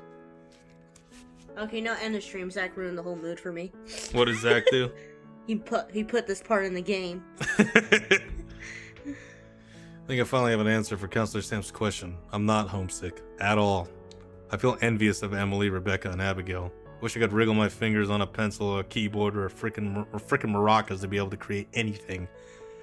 Make something of myself more than the child of a pair of drunks. Counselor Sam and all of her foul-smelling wisdom is right about something. I can't afford to let opportunities pass me by. I couldn't do anything about the situation back home. Still can, I guess. But I could do something about my situation here. I dial Theo's number. Hey man, what's wrong? Why do you assume something is wrong? Well, you are calling me rather than texting me like a normal person, so I only assumed. Whatever, listen, you're right, so I want to do it with you. Ooh, you want to do it? I'm very flattered, but I don't think I'm interested in you in that way, buddy. But thanks for the offer. That came out rock. The game, Theo! The game, I want to make the game with you. Oh, really? Oh, that's cool, man. You don't sound as enthusiastic as last night. No, I am. It's just, I'm being serious this time. Is something wrong? You sound pretty mad. If this is about what I texted you this morning? No, okay, yeah, I am kind of mad about that, but right. Hey, Elliot should be back in the dorm, and I'm nearly done with this tower of books I got going on in the library. If you want to meet us over at our dorm and hang out for a bit, we never did finish Rock Ring. So you're still in the library. Do you mind me coming there?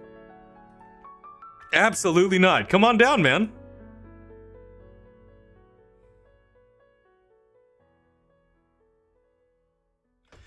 Let's see.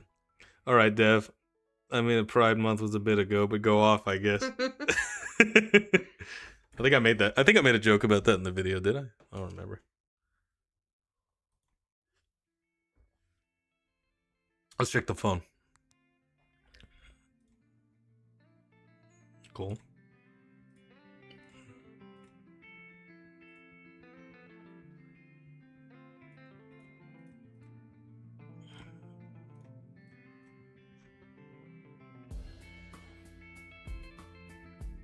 You racist? What? Yo, Zach, throw me in there saying something retarded. That'd be funny.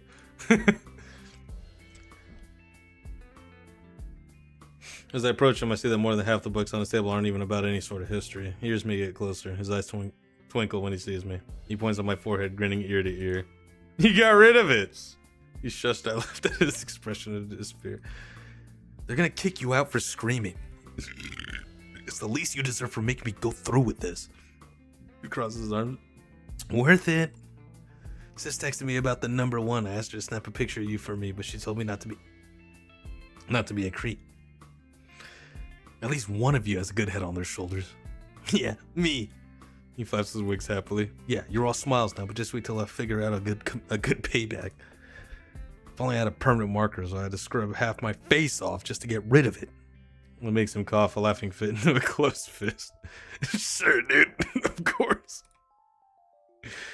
Pick up a random book. Advanced Quantum Mechanics. Theo, what the hell? Wait, no. Theo, what the hell? Is this for one of your classes? I sit in the chair next to him. Huh? Oh yeah, but that stuff was easy. History, though. Who cares what dead people did? Okay, fair enough. But why didn't you put any of them away when you were done?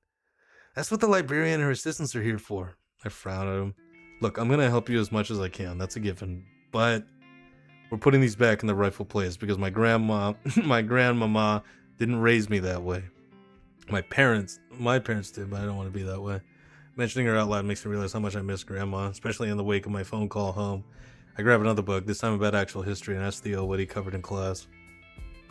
Ottoman Empire, easily enough located through the records. There's more than enough information about it to go through, and we don't have to cross-reference many texts to find all the bullet points that will be in Theo's next test.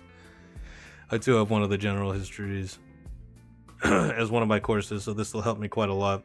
Theo hasn't mentioned if the tutor for his course is the same as mine. We're too busy trying to overcome his poor information retention to focus on anything else. To be fair to him, it's an absurd amount of info, and I see why Theo asked for help in the first place. I ended up suggesting flashcards. He seems happy with those.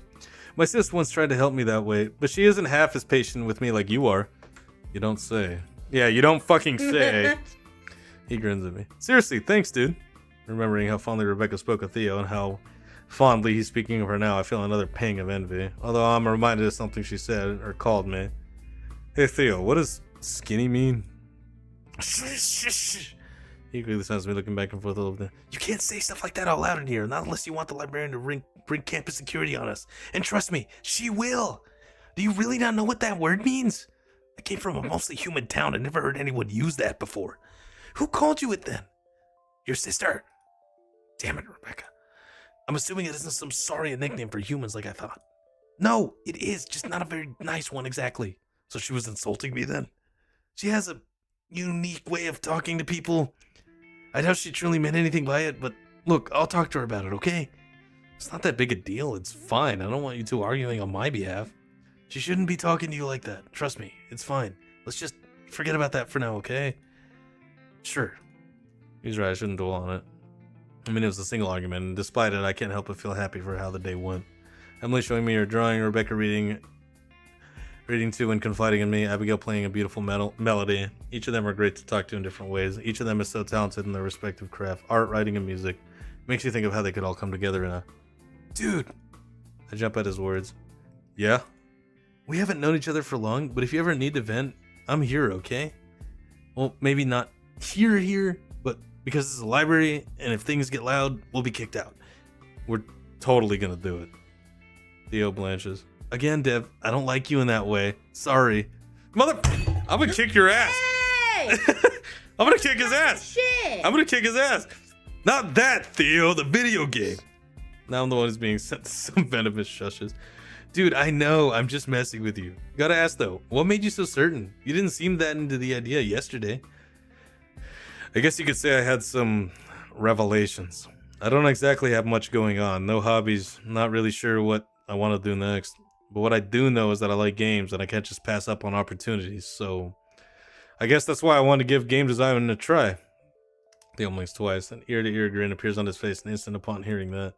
Hell yeah, dude! This is gonna be so sweet! Most of us just laugh it off before returning to our silent study for the time being. Game creation can always come later. Well, Theo obviously already loves Elliot, so it is what it is. Yep. Because of that, Theo route is locked out. Fucking ruining people's dreams, Zach. I had my first lecture in general chemistry to the books today. Today I officially survived 72 consecutive hours in college, and that would make me happy if not for the nonsense. Thank you for telling me what's going on, like the time frame of shit that's going on.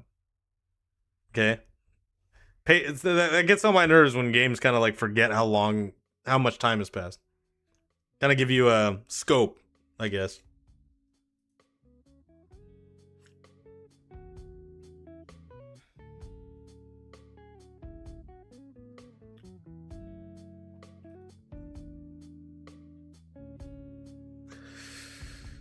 The glass windows vibrate slightly when he raises his voice in emphasis.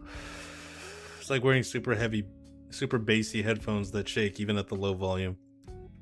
Let's see this. We're at 2.5 hours. About 12 gigabytes of footage so far. I'm recording and streaming, so. Seems happy to be here. He knew everything in his life led him to teach math. When he tells us how to find x or repeats the equations part by part, symbol by symbol, I see a glint in his eyes. Mr. Hawthorne effortlessly sketches graph after graph with only a ruler and a naked eye. He even color codes the different sections and concepts, making comprehension nowhere near the chore I expected it to be. So to rehash that, a slope in the representation of how a graph changes direction, or a change in y over a change in x, as I'm sure you're all aware. Therefore, m in this case would be equal to... My mind drifts. Ah, the glitch again. It's an early access. Zach will fix it. How much longer will you go for? It's only 10. I don't have work tomorrow, and I have plans, but the plans aren't till the afternoon. So I'm gonna try to finish this, but if I can't finish it, I'll see about streaming it either tomorrow or Sunday. It's kind of a loose plan. We're winging it. Oh yeah. Yeah. Yeah, we gotta fix this sec. No pressure, homie. I mean, I know this shit takes time. I'm just giving you shit. I look down at my notebook, pencil still in hand. There's the beginning of a graph on the leftmost corner, a curve that turns into a scribble into the shape of a sleeping face emoji. Powerless to force myself to care for Cartesian planes, My thought inevitably drifts back to the video game. Oh god, I keep burping. I'm only 2 beers in. Why am I burping and doing all that? Out of all the genres we might want to try, they all have one thing in common that I can work on now. Characters. So without any real direction, I start sketching away. Let's see. Oh, here we go. Are we doing a dude or a chick, Angie? Main character. Let's see. Oh, why are boobs so big? Mm-hmm. Okay, let's do a chick. I want a chick! You want to do a chick? Alright. Let's make her hot as fuck, though. Okay. I don't know No, how let's to... do her bald. So she's, you know, she ain't fucking around. We're not making Intergalactic the Heretic Prophet. Okay. Yeah, let's go with that. No, I don't like that. I like that one. It looks too much like Rebecca's hair, and I hate Rebecca. We'll give her Lois's hair from Family Guy. I like that one. You want to go with that one? Yeah. Alright. Human or some kind of dinosaur? Let me see dinosaurs. Those are the only two, I think. That one's not bad. No. Want to just go with the human? No. That's fine. You want to go with that one? Oh, fuck. Yeah.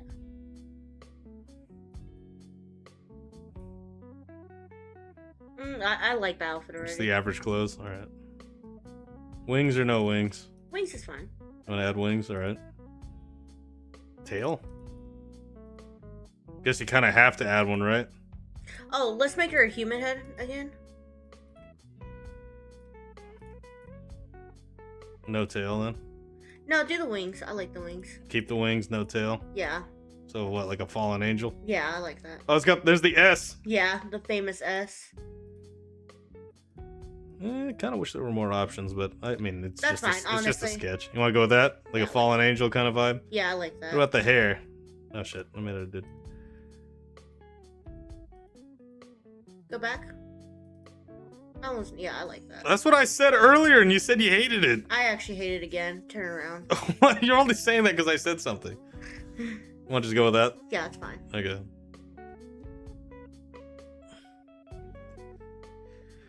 Coolio, I don't expect a full schedule, but I know for sure the demo's going to be relatively long. Homie and I made our character look like Dino Virgil. Alright, you want to go with that? Yeah. Are you trying to make Gabriel or something? I was actually kind of thinking that. That's fine.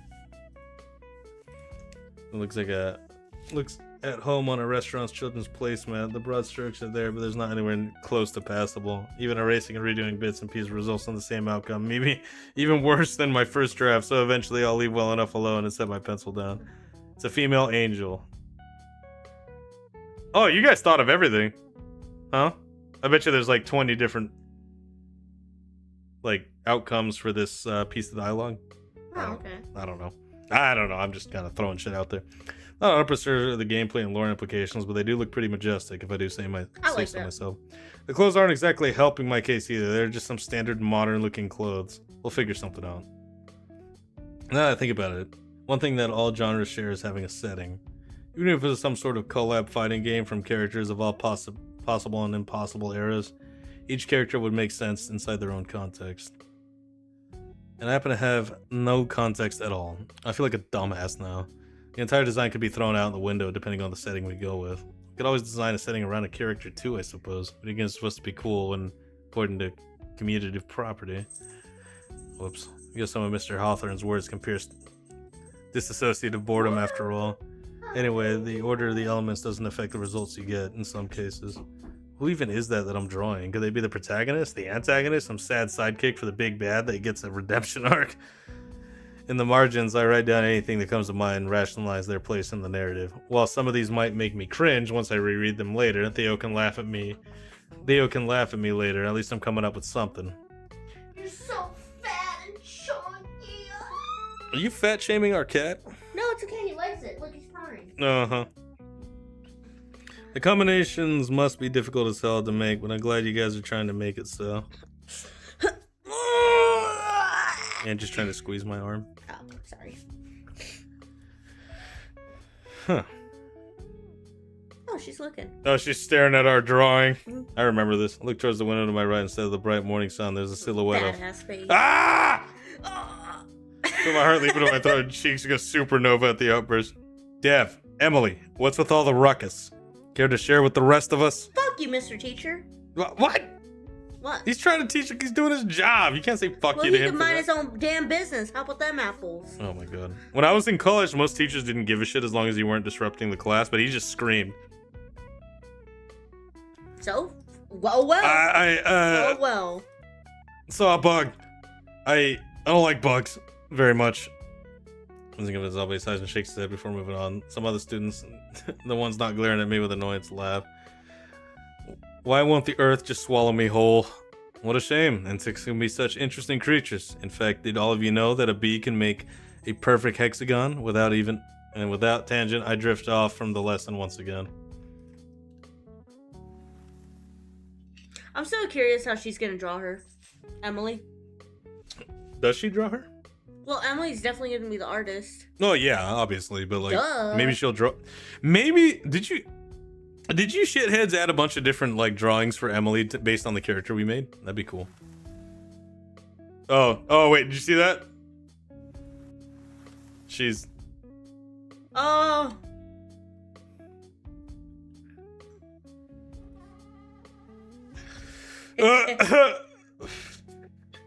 Reminds me of Zanny a little bit. Slither. For those that don't know, Zanny is my pet ball python.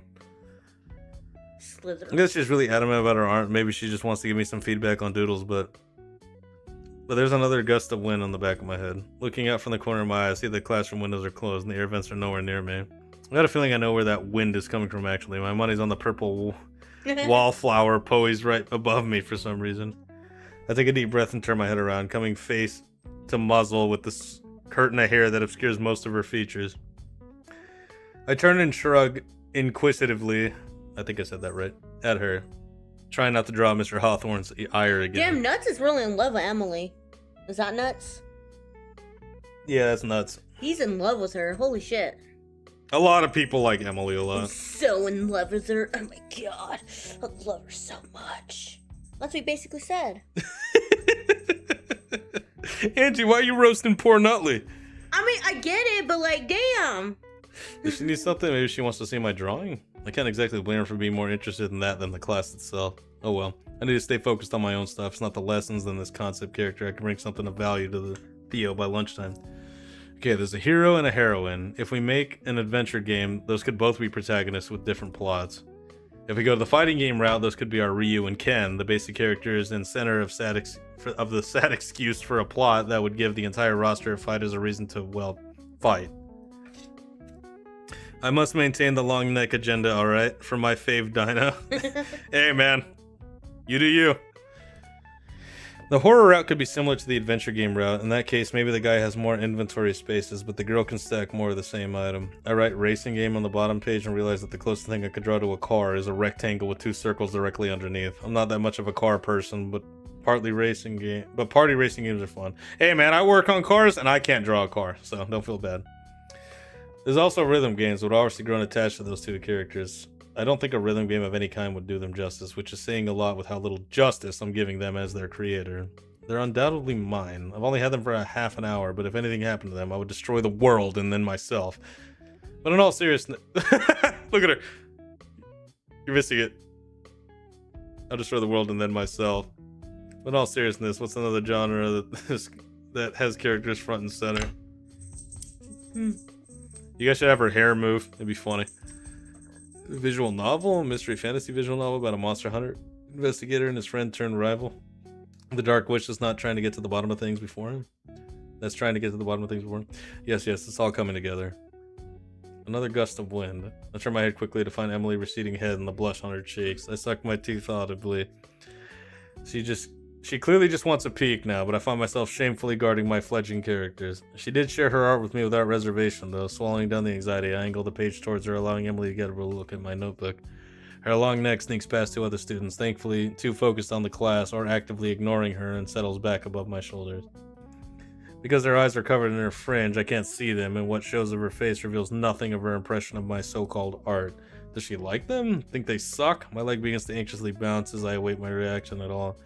When I see none, I quickly write out, is something wrong? I'm asking about my drawings, but now that I put the words on the paper, the question seems super ambiguous. She shakes her head, but keeps eyeing the sketch critically. I underline the written question, tap on the letters with my pencil. Emily purses her lips and starts to pull her head away. Wait. Emily. Oh no. Something to share with everyone else? Bro, shut up!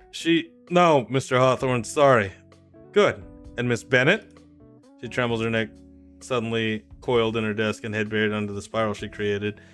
Mr. Hawthorne sighs loudly. It rumbles around the room and I can't help but grasp at the collar of my shirt.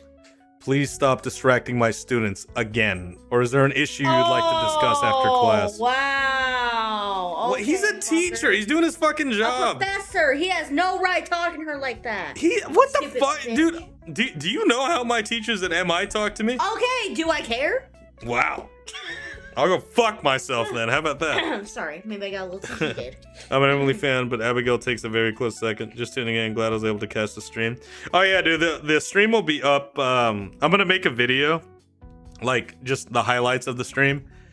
But the stream will be like up forever, so you can go see it. And on that note, I gotta go pee again because I'm drinking beer. God, here we go. Look, beer goes through me. Here we go. Beer goes right through me.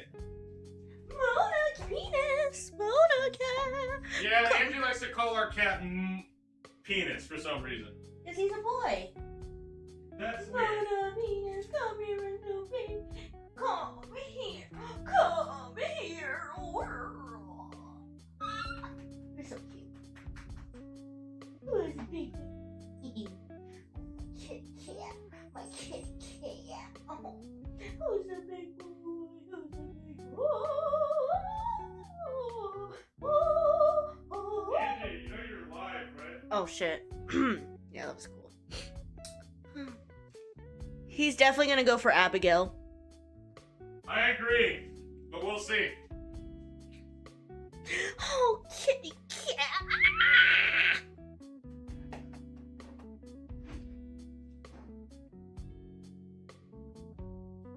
I got a little fancy and bought some fat tires.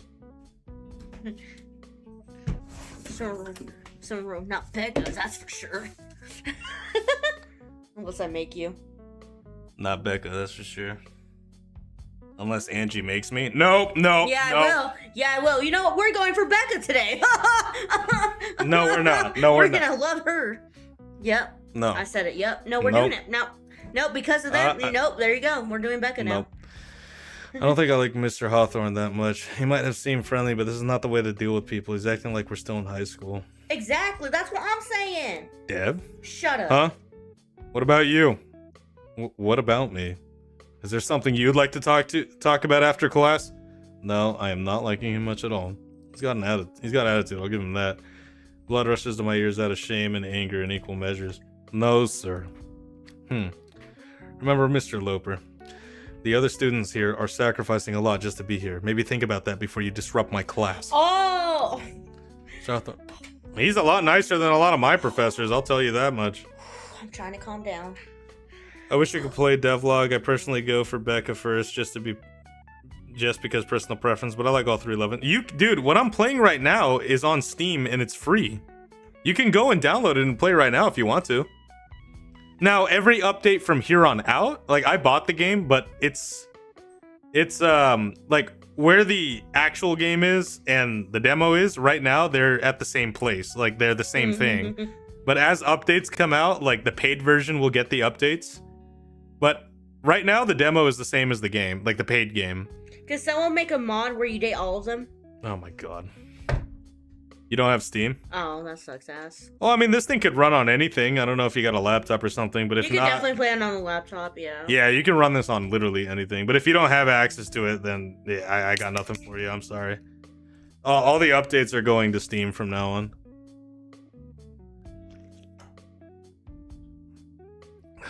Alright. Oh yeah, I guess he has a point. I'm still mad at him, but maybe I should focus on the work for now. The class goes on. Mr. Hawthorne releases us 15 minutes early with nothing else to add, apparently. No, bad cat. Bad cat! He's playing with this. Oh, yeah, stop him. This guy. For someone as big as Mr. Hawthorne, he is surprisingly nimble. The rest of the students trickle out of the room behind him in a sea of mutters and tired looks. Makes sense that college-level math is hardly going to be at the top of people's favorite subjects. I stay behind for a moment, slowly collecting both my thoughts and my belongings. I'm not alone. Emily remains behind too, unmoving with her neck and still coiled and arms folded beneath the mountain that has been created. She peeks out of her fortress of hoodie and scale, and I wave at her. Well, that was something, right? She nods. Does Mr. Hawthorne have a problem with us? I mean, he keeps calling you out in the middle of class. Did you get on me just because I was talking to you? Sorry, I know it's really not my business, Emily shrugs. Then her head pulls out of the coil and extends towards me. For the first time since meeting her, I hear her speak. It's okay. Her voice is barely a whisper. She breathily forces the syllables out of her mouth, and I have to strain to catch it all. Is it really? She shrugs again. Her lips quiver, and I see the muscles at the base of her throat flex. Looks like that kind of hurt to do. Emily reaches for her notebook and quickly scribbles on it. He worries. Holy crap, her penmanship is perfect. About what? About students not paying attention? He cares. She keeps insisting. If you say so, you're making an awful lot of excuses for him. I mean, he says we're adults, yet he talks to us like we're still in high school. Then he just told us to cut it out and leave it at that? I'll leave it at that, not wanting to talk about him anymore. Emily lowers her head. Her fingers fiddle nervously on the side of her neck, clearly uncomfortable now. She definitely pens another message before angling it towards me. What does that mean? Sorry for what? Enjoy your time here, bro. Oh! Fuck, I thought it was talking about you. Like you did something wrong. Never mind, I think you're trying to something. I'll just have to stick around and watch your streams on this game then. Well, I appreciate it, man. I hope to. I'll stick around and watch for as long as I can, but I'll definitely come back to watch the full stream. Yeah, it'll be up later, man. And the video, I don't know. The videos, I'm probably gonna have to chop up like 4 to 5 hours of footage, so they could take me a while. I got a video on another game coming out either tomorrow or Sunday, and then I'm gonna work on the devlog video throughout the week. Probably Sunday. Yeah, most likely Sunday. Tomorrow we're gonna do stuff. So. Yeah. Emily sinks her shoulders and tries to make herself smaller. Her whole demeanor seems apologetic. It's nothing. I have her smile to ease the tension. What's a little bit of trouble for breakfast? My joke lands flat because neither her nor I laugh. She points to the clock on the wall when I look back at her after seeing the time she's written something on her notebook. It's almost lunchtime. Right. Trouble for brunch then. Better repeat my stupid joke aloud when I spy on my sketch page. Oh right. What did you think of my sketch? You, well, I can't tell. I know it's a far cry from the type of stuff you do, so I like them. Really? I'll let the notebook for both of us to get a good look at my impromptu character design. Weren't there 2 options? Originally, we made 2 characters? I think so, yeah. It's been a while. It's kind of terrible. Unless we're talking about, I think I want to have that game because I know you're allowed to draw on the. I don't know. It's all these games. I've been playing between this and like I play a lot of games, so like it all. I mean, I just got done playing Chronos: The New Dawn, and I just got done playing Mold Rise. So yeah, it's all a blur. Right now I'm playing Batman Lego. Yeah, just playing the new Lego Batman game. Fucking love that game. They're messy and they just look bad. And that's not even mentioning how bored they look to even exist. Suddenly they look incredibly undeniably and surprisingly cringeworthy. Emily lightly pushes her notebook towards me, forcing me to cram my neck to read the text. I think they're neat. I do like the effort into putting in just like writing it down like that, changing the font. Yeah. It's a nice little touch. It starts a smiley face with litter around the page. Why? I find it hard to believe her, but I also feel bad for asking her so bluntly. To her credit, Emily doesn't have much of a reaction to that. She grins at me, and this time she writes with her notebook angled at me so I can see her write each word letter by letter. Yeah. They're good. Not perfect, but they're good. I can see that you are passionate about them. Passionate? I only drew some half-assed sketches. They're actually pretty bad looking at them now. Everyone starts somewhere. I spent years copying line work before I got any good. Copying? Isn't that like cheating? Reference material. Find something you like and mimic it. Then you get good and don't need to mimic it.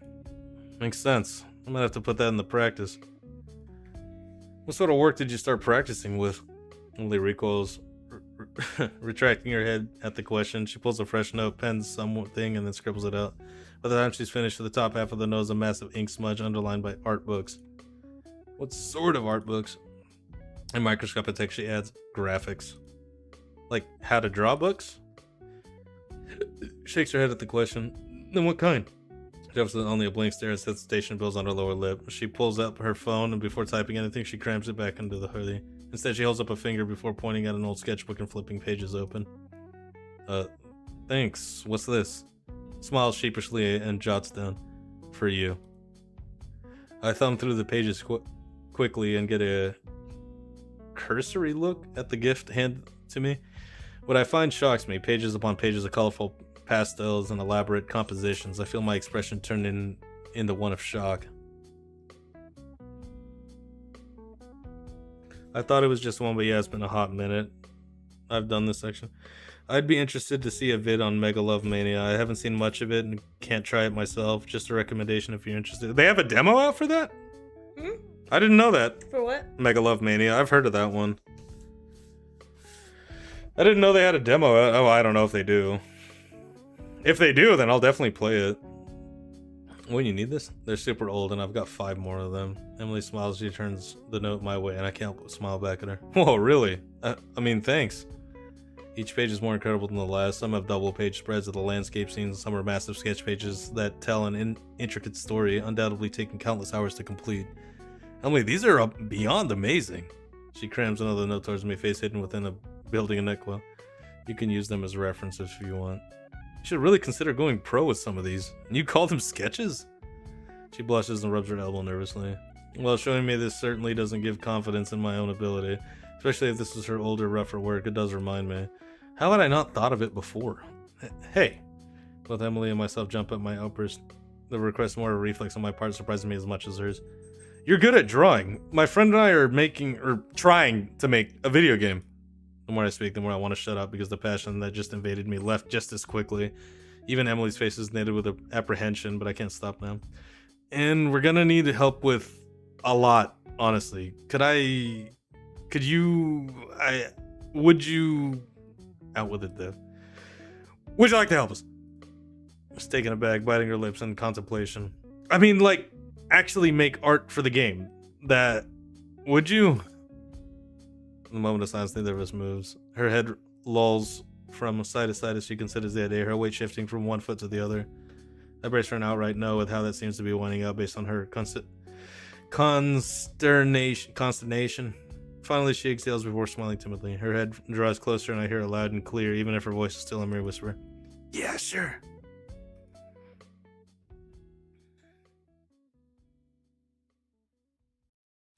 Who did a proof of concept demo months back, but honestly, I don't know. Yeah, that's the vid I saw and got interested in. I might try it out. The thing is with the whole like Snoot community, Dino VN community, I'm not actually as involved, despite like the whole reason my channel exists, or at least the whole reason my channel is somewhat popular now. I'm not actually turbo involved into it because I don't really have time to like do all this research and look into this stuff because I work like 50 hours a week, so I don't really have time to do all that. But I mean, hell, you guys telling me this stuff in streams and in comments and shit, like, I really appreciate it. It helps bring me up to speed, so yeah, keep doing it. I'll look into Mega Love Mania probably Sunday when I'm done with the video, with the other game video. Oh, I exchanged numbers with her? Okay. I thank past Dad for not having screwed myself by loading up on morning classes. This way I can actually have a full meal around noon.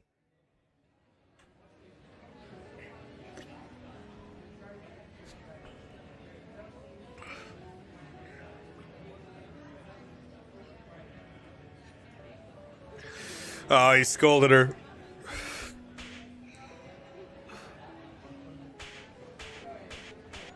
Why are you... Because it's funny.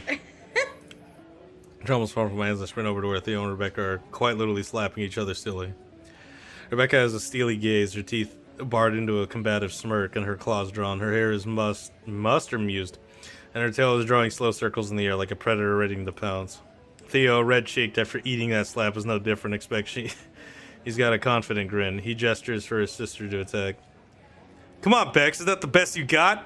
Despite the ruckus they're making, no one seems to be even paying attention. Does no one even care that two people are fighting right in the middle of the cafeteria? I've seen this before, Nutley. I made a joke about it in the video. But I do like this scene. Are they fighting because of me? I'll tell them not to do that. Crap. What do I do? Hey guys, what's going on? Stay out of this, warm blood. Ouch. Uncalled for. She called me warm blood instead of skinny. I guess that's better. Don't mind her. This is family stuff. He fucking smacked her. She rubs her face. Not bad. Not bad. Can you two please not fight? Fight? Dev, this is no fight. This is a battle. More like a one-sided slaughter. This is my brother about to get absolutely destroyed. What are you even battling about? We only have one pot sticker left, and we both had the same amount, and neither of us is willing to give it up. So we're doing honorable combat to figure out who gets it. First to yield loses. She gives him another heavy slap, causing me to wince. You're hitting each other as a game to figure out who gets a pot sticker? You don't get it, Dev. These things are like this place's specialty. They're amazing. They only make them like once a month. I woke up 2 hours early just to get some for us, and yet still had to wait in line. They go fast. Theo punches the air and shakes his head violently, then he gestures around as if in some arena. I feel the urge to throw my tray at him for actually turning this into more of a show somehow. Why must I alone suffer after having already made my sacrifice? Why must I be the one laying patiently for these delicious porcine treats to make a return? I ask you, Dev, is a man not entitled to the fruits of his labor? Is he not entitled to the last pot sticker? And I ask you, Dev, where is my recompense for dealing with Theo all these years? I do not ask for much, merely a tithe of one pot sticker. She uses her word skills to mask her greed, Dev. Do not listen to her. Oh my god. They're smacking each other still. We may share the same father, but you hit like a hollow bone tarot, brother. It is I who will be victorious today. I don't think so, Becca. They don't make platform boxing gloves. What does that even mean? You better not tell him. My mouth hangs open in pure confusion at this point. What even is happening? Every other student in the cafeteria is ignoring them at this point. Is this a Saurian thing or a Chase family thing that they're just used to?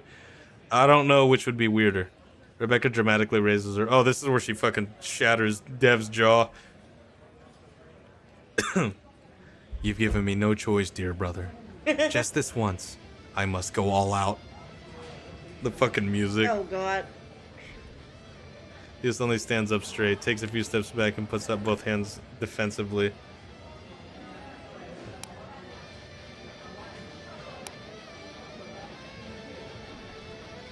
Okay, sis, I think everyone gets it. We'll just rock, paper, scissors for it or something now.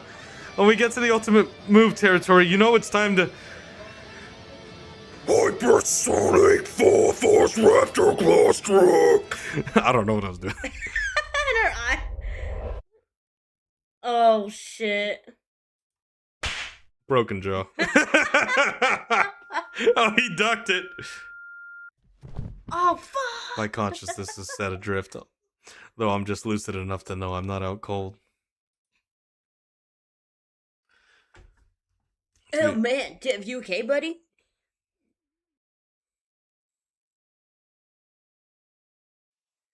Let's see. Oh, I'm reading chat. Sorry. Goku Panda dumpling fight. To be fair, pot stickers are good. And Theo sounded like Andrew Ryan.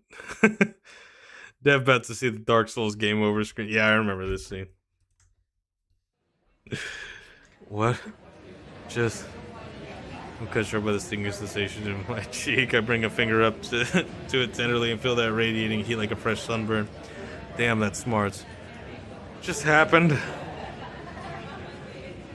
Yeah, sorry about that, man. You got caught in between a sibling rivalry is all. It was an accident, but Bex knows to be more careful now. I guess over to Rebecca, she turned away with her arms crossed, pouting silently. What was that all over anyway? Pot stickers. Pork-filled fried dumplings. Hey, Rebecca mumbled off to the side, also known as Yasi. They're delicious, and Rebecca got the last one. She ate them right in front of my face. Can you believe that? Wait, you were serious? You just started assaulting each other over a single dumpling? Just like that? Theo makes a so motion with his hand. It's kind of hard to explain, I guess. I don't know, it's just what we do. It's like verbal sparring. Verbal sparring, so arguing, but with hands. Exactly. You get it, man. Hold on real quick. Okay. Theo, that's just regular sparring. Hold on, Angie's gonna go do something.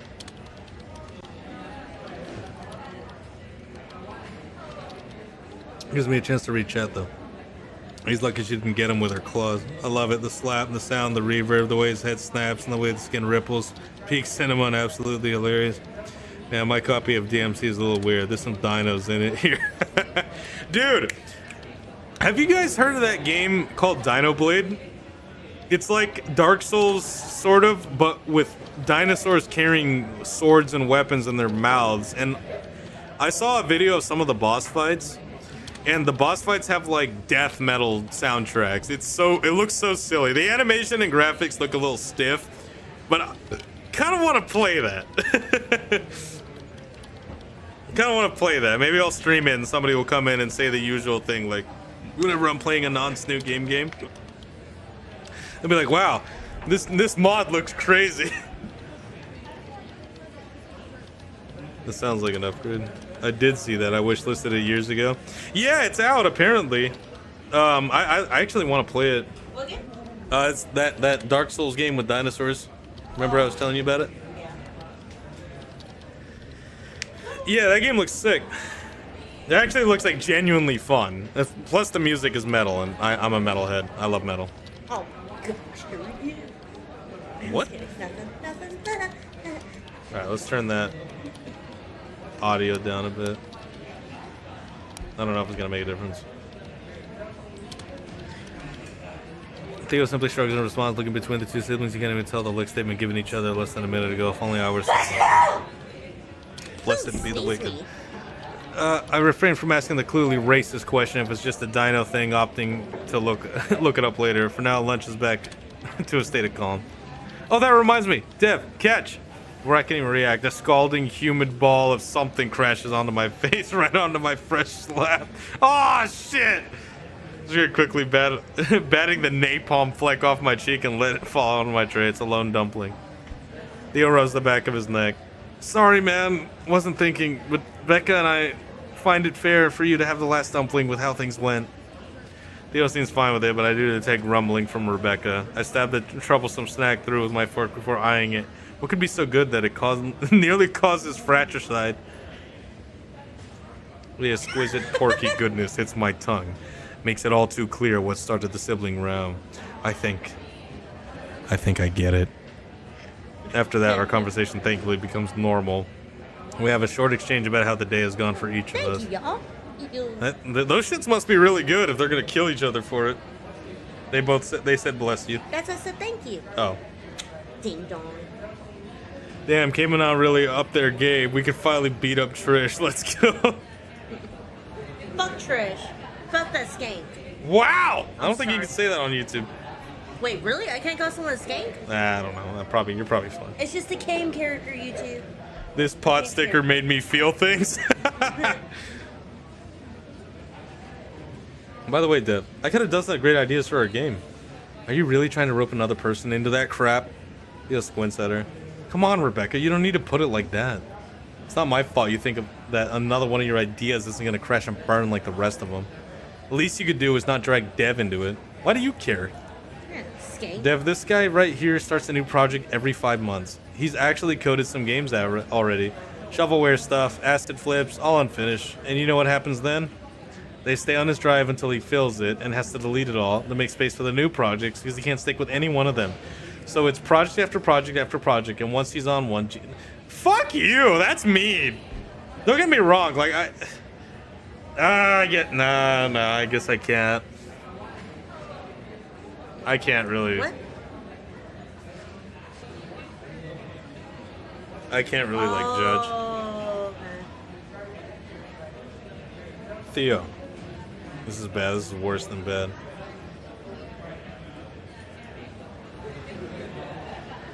I'll let you eat all the pot stickers I get my hands on. Please, sit down. And he ignores me. Just when it seems like he's about to walk away, Theo shakes his head and sits back down. You're impossible when you get like this, you know, Rebecca? Come on, you of all people know I'm just joking around. You know, I don't think your cringe projects are that bad. Theo crosses his arm and shakes his head. This is why I don't like her, because she's hurtful. And she doesn't even, like, realize it. Character development, man. I just noticed the imprint is still on his face. Wamo. Love Bowie. Yeah, I love Bowie too. Except for that one gay thing he said to me. Everyone's always gay around you. I don't even know no more. Oh my god. Bowie, if you're watching, I wasn't actually mad about that. It was funny. You're right. I know you're just joking. I know you're just joking. But what about Dev? Huh? What about me? Yeah, what about him? Look, I know Ellie can be hard to get along with. He certainly doesn't make it easy sometimes, and I've basically given up hope that you two will ever be friends.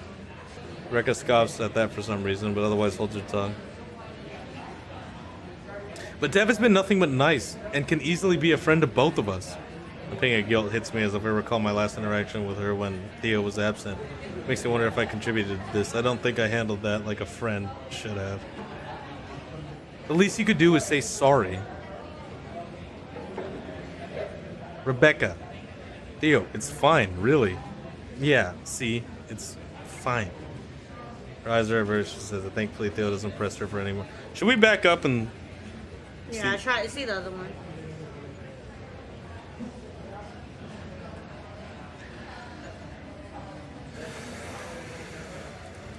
I think it's more of like a sibling like argument, like they have to talk or some shit, you know?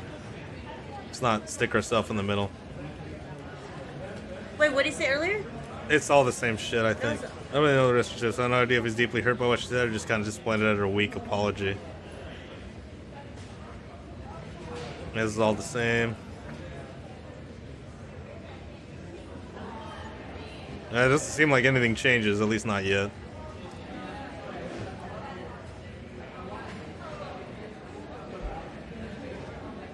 I think she knows she's being hurtful, but like, because you can tell she feels bad about it after someone confronts her, but I'm not sure. Smelly it. Yeah, smelly it. Pot stickers are great, especially if the bottom is just a little burnt and has that crispy crunch to it, and the inside is meaty and juicy. Pot stickers are bitchin'. What the fuck is that? It's a dumpling that you know. I don't know what that means. Never mind. Let me see a picture. I might know. You'll know what it is if you look it up. You brought me some one time when you worked at that Chinese restaurant. Oh, when I worked at... what's the problem with that place? Yeah. I thought you didn't like it, though. I love that place. Like, the one I worked at, because you said it was mid as fuck. The one in downtown Riverside is. The one in Moreno Valley isn't. I wasn't working the one downtown. I know, the Moreno Valley one's really good. Oh, this thing. Yeah. I remember because when I first worked there, I got that, and I got us some fried rice. Mm-hmm. Everything. It's not an angry silence, but the tearless apology did anything but put an issue to bed. It just highlighted it even more. I let my fork clatter on my plate and coughed to draw Theo's attention. So I think I recruited someone to the development team. Theo's face immediately lightens up. Yeah? Yeah, an artist, maybe. I don't know if she'll turn up, but I got her phone number. I can text her later. She's really good and shy. Like, really, really shy. Her name's Emily. Rebecca stares at me. Long neck Emily? I guess. Is she mute? Is she? I just assumed she had a cold or something. She rolls her eyes and huffs. That's my roommate. A new bonus chapter. Nice. Fuck yeah. Theo starts laughing. That's what you deserve. It's settled then. Emily's our artist now. Don't you want to meet her first? Nah, I trust your judgment. Not to mention, even an okay artist is better than no artist, right? Plus, if Becca's not happy about including her, then more than enough reason to do so. So this is really happening, huh? He gets a dreamy look in his eyes. Thanks, Dev. I think we're gonna make it work. Thanks, DevLog. He's like... You know what? He turns to his sister. We have an artist, then, but we're gonna need a writer too. Oh, Becca. No. Bex? Oh, I know what you're talking about, yeah. I said no. Come on, Bex. You know you want to. I absolutely do not. Tell her, Dev. That would be a great idea. Now I've been put on the spot again, but We can make something that matters. look, I get it. But think about it. When's the last time you played a game that really made you feel something? Rebecca raises an eyebrow at me. I mean, like, most games nowadays are just copy-paste jobs that barely work, right? No heart. Wow, what an original take. You get that from your basket weaving forum? Fuck! What? Okay, fair. But seriously, when's the last time you played something that really grabbed you, that felt different? Plenty of India games do that. I said India games, holy shit. Plenty of indie games do that. Exactly. We could do that too. She finally looks up, giving me the flattest stare I've ever seen.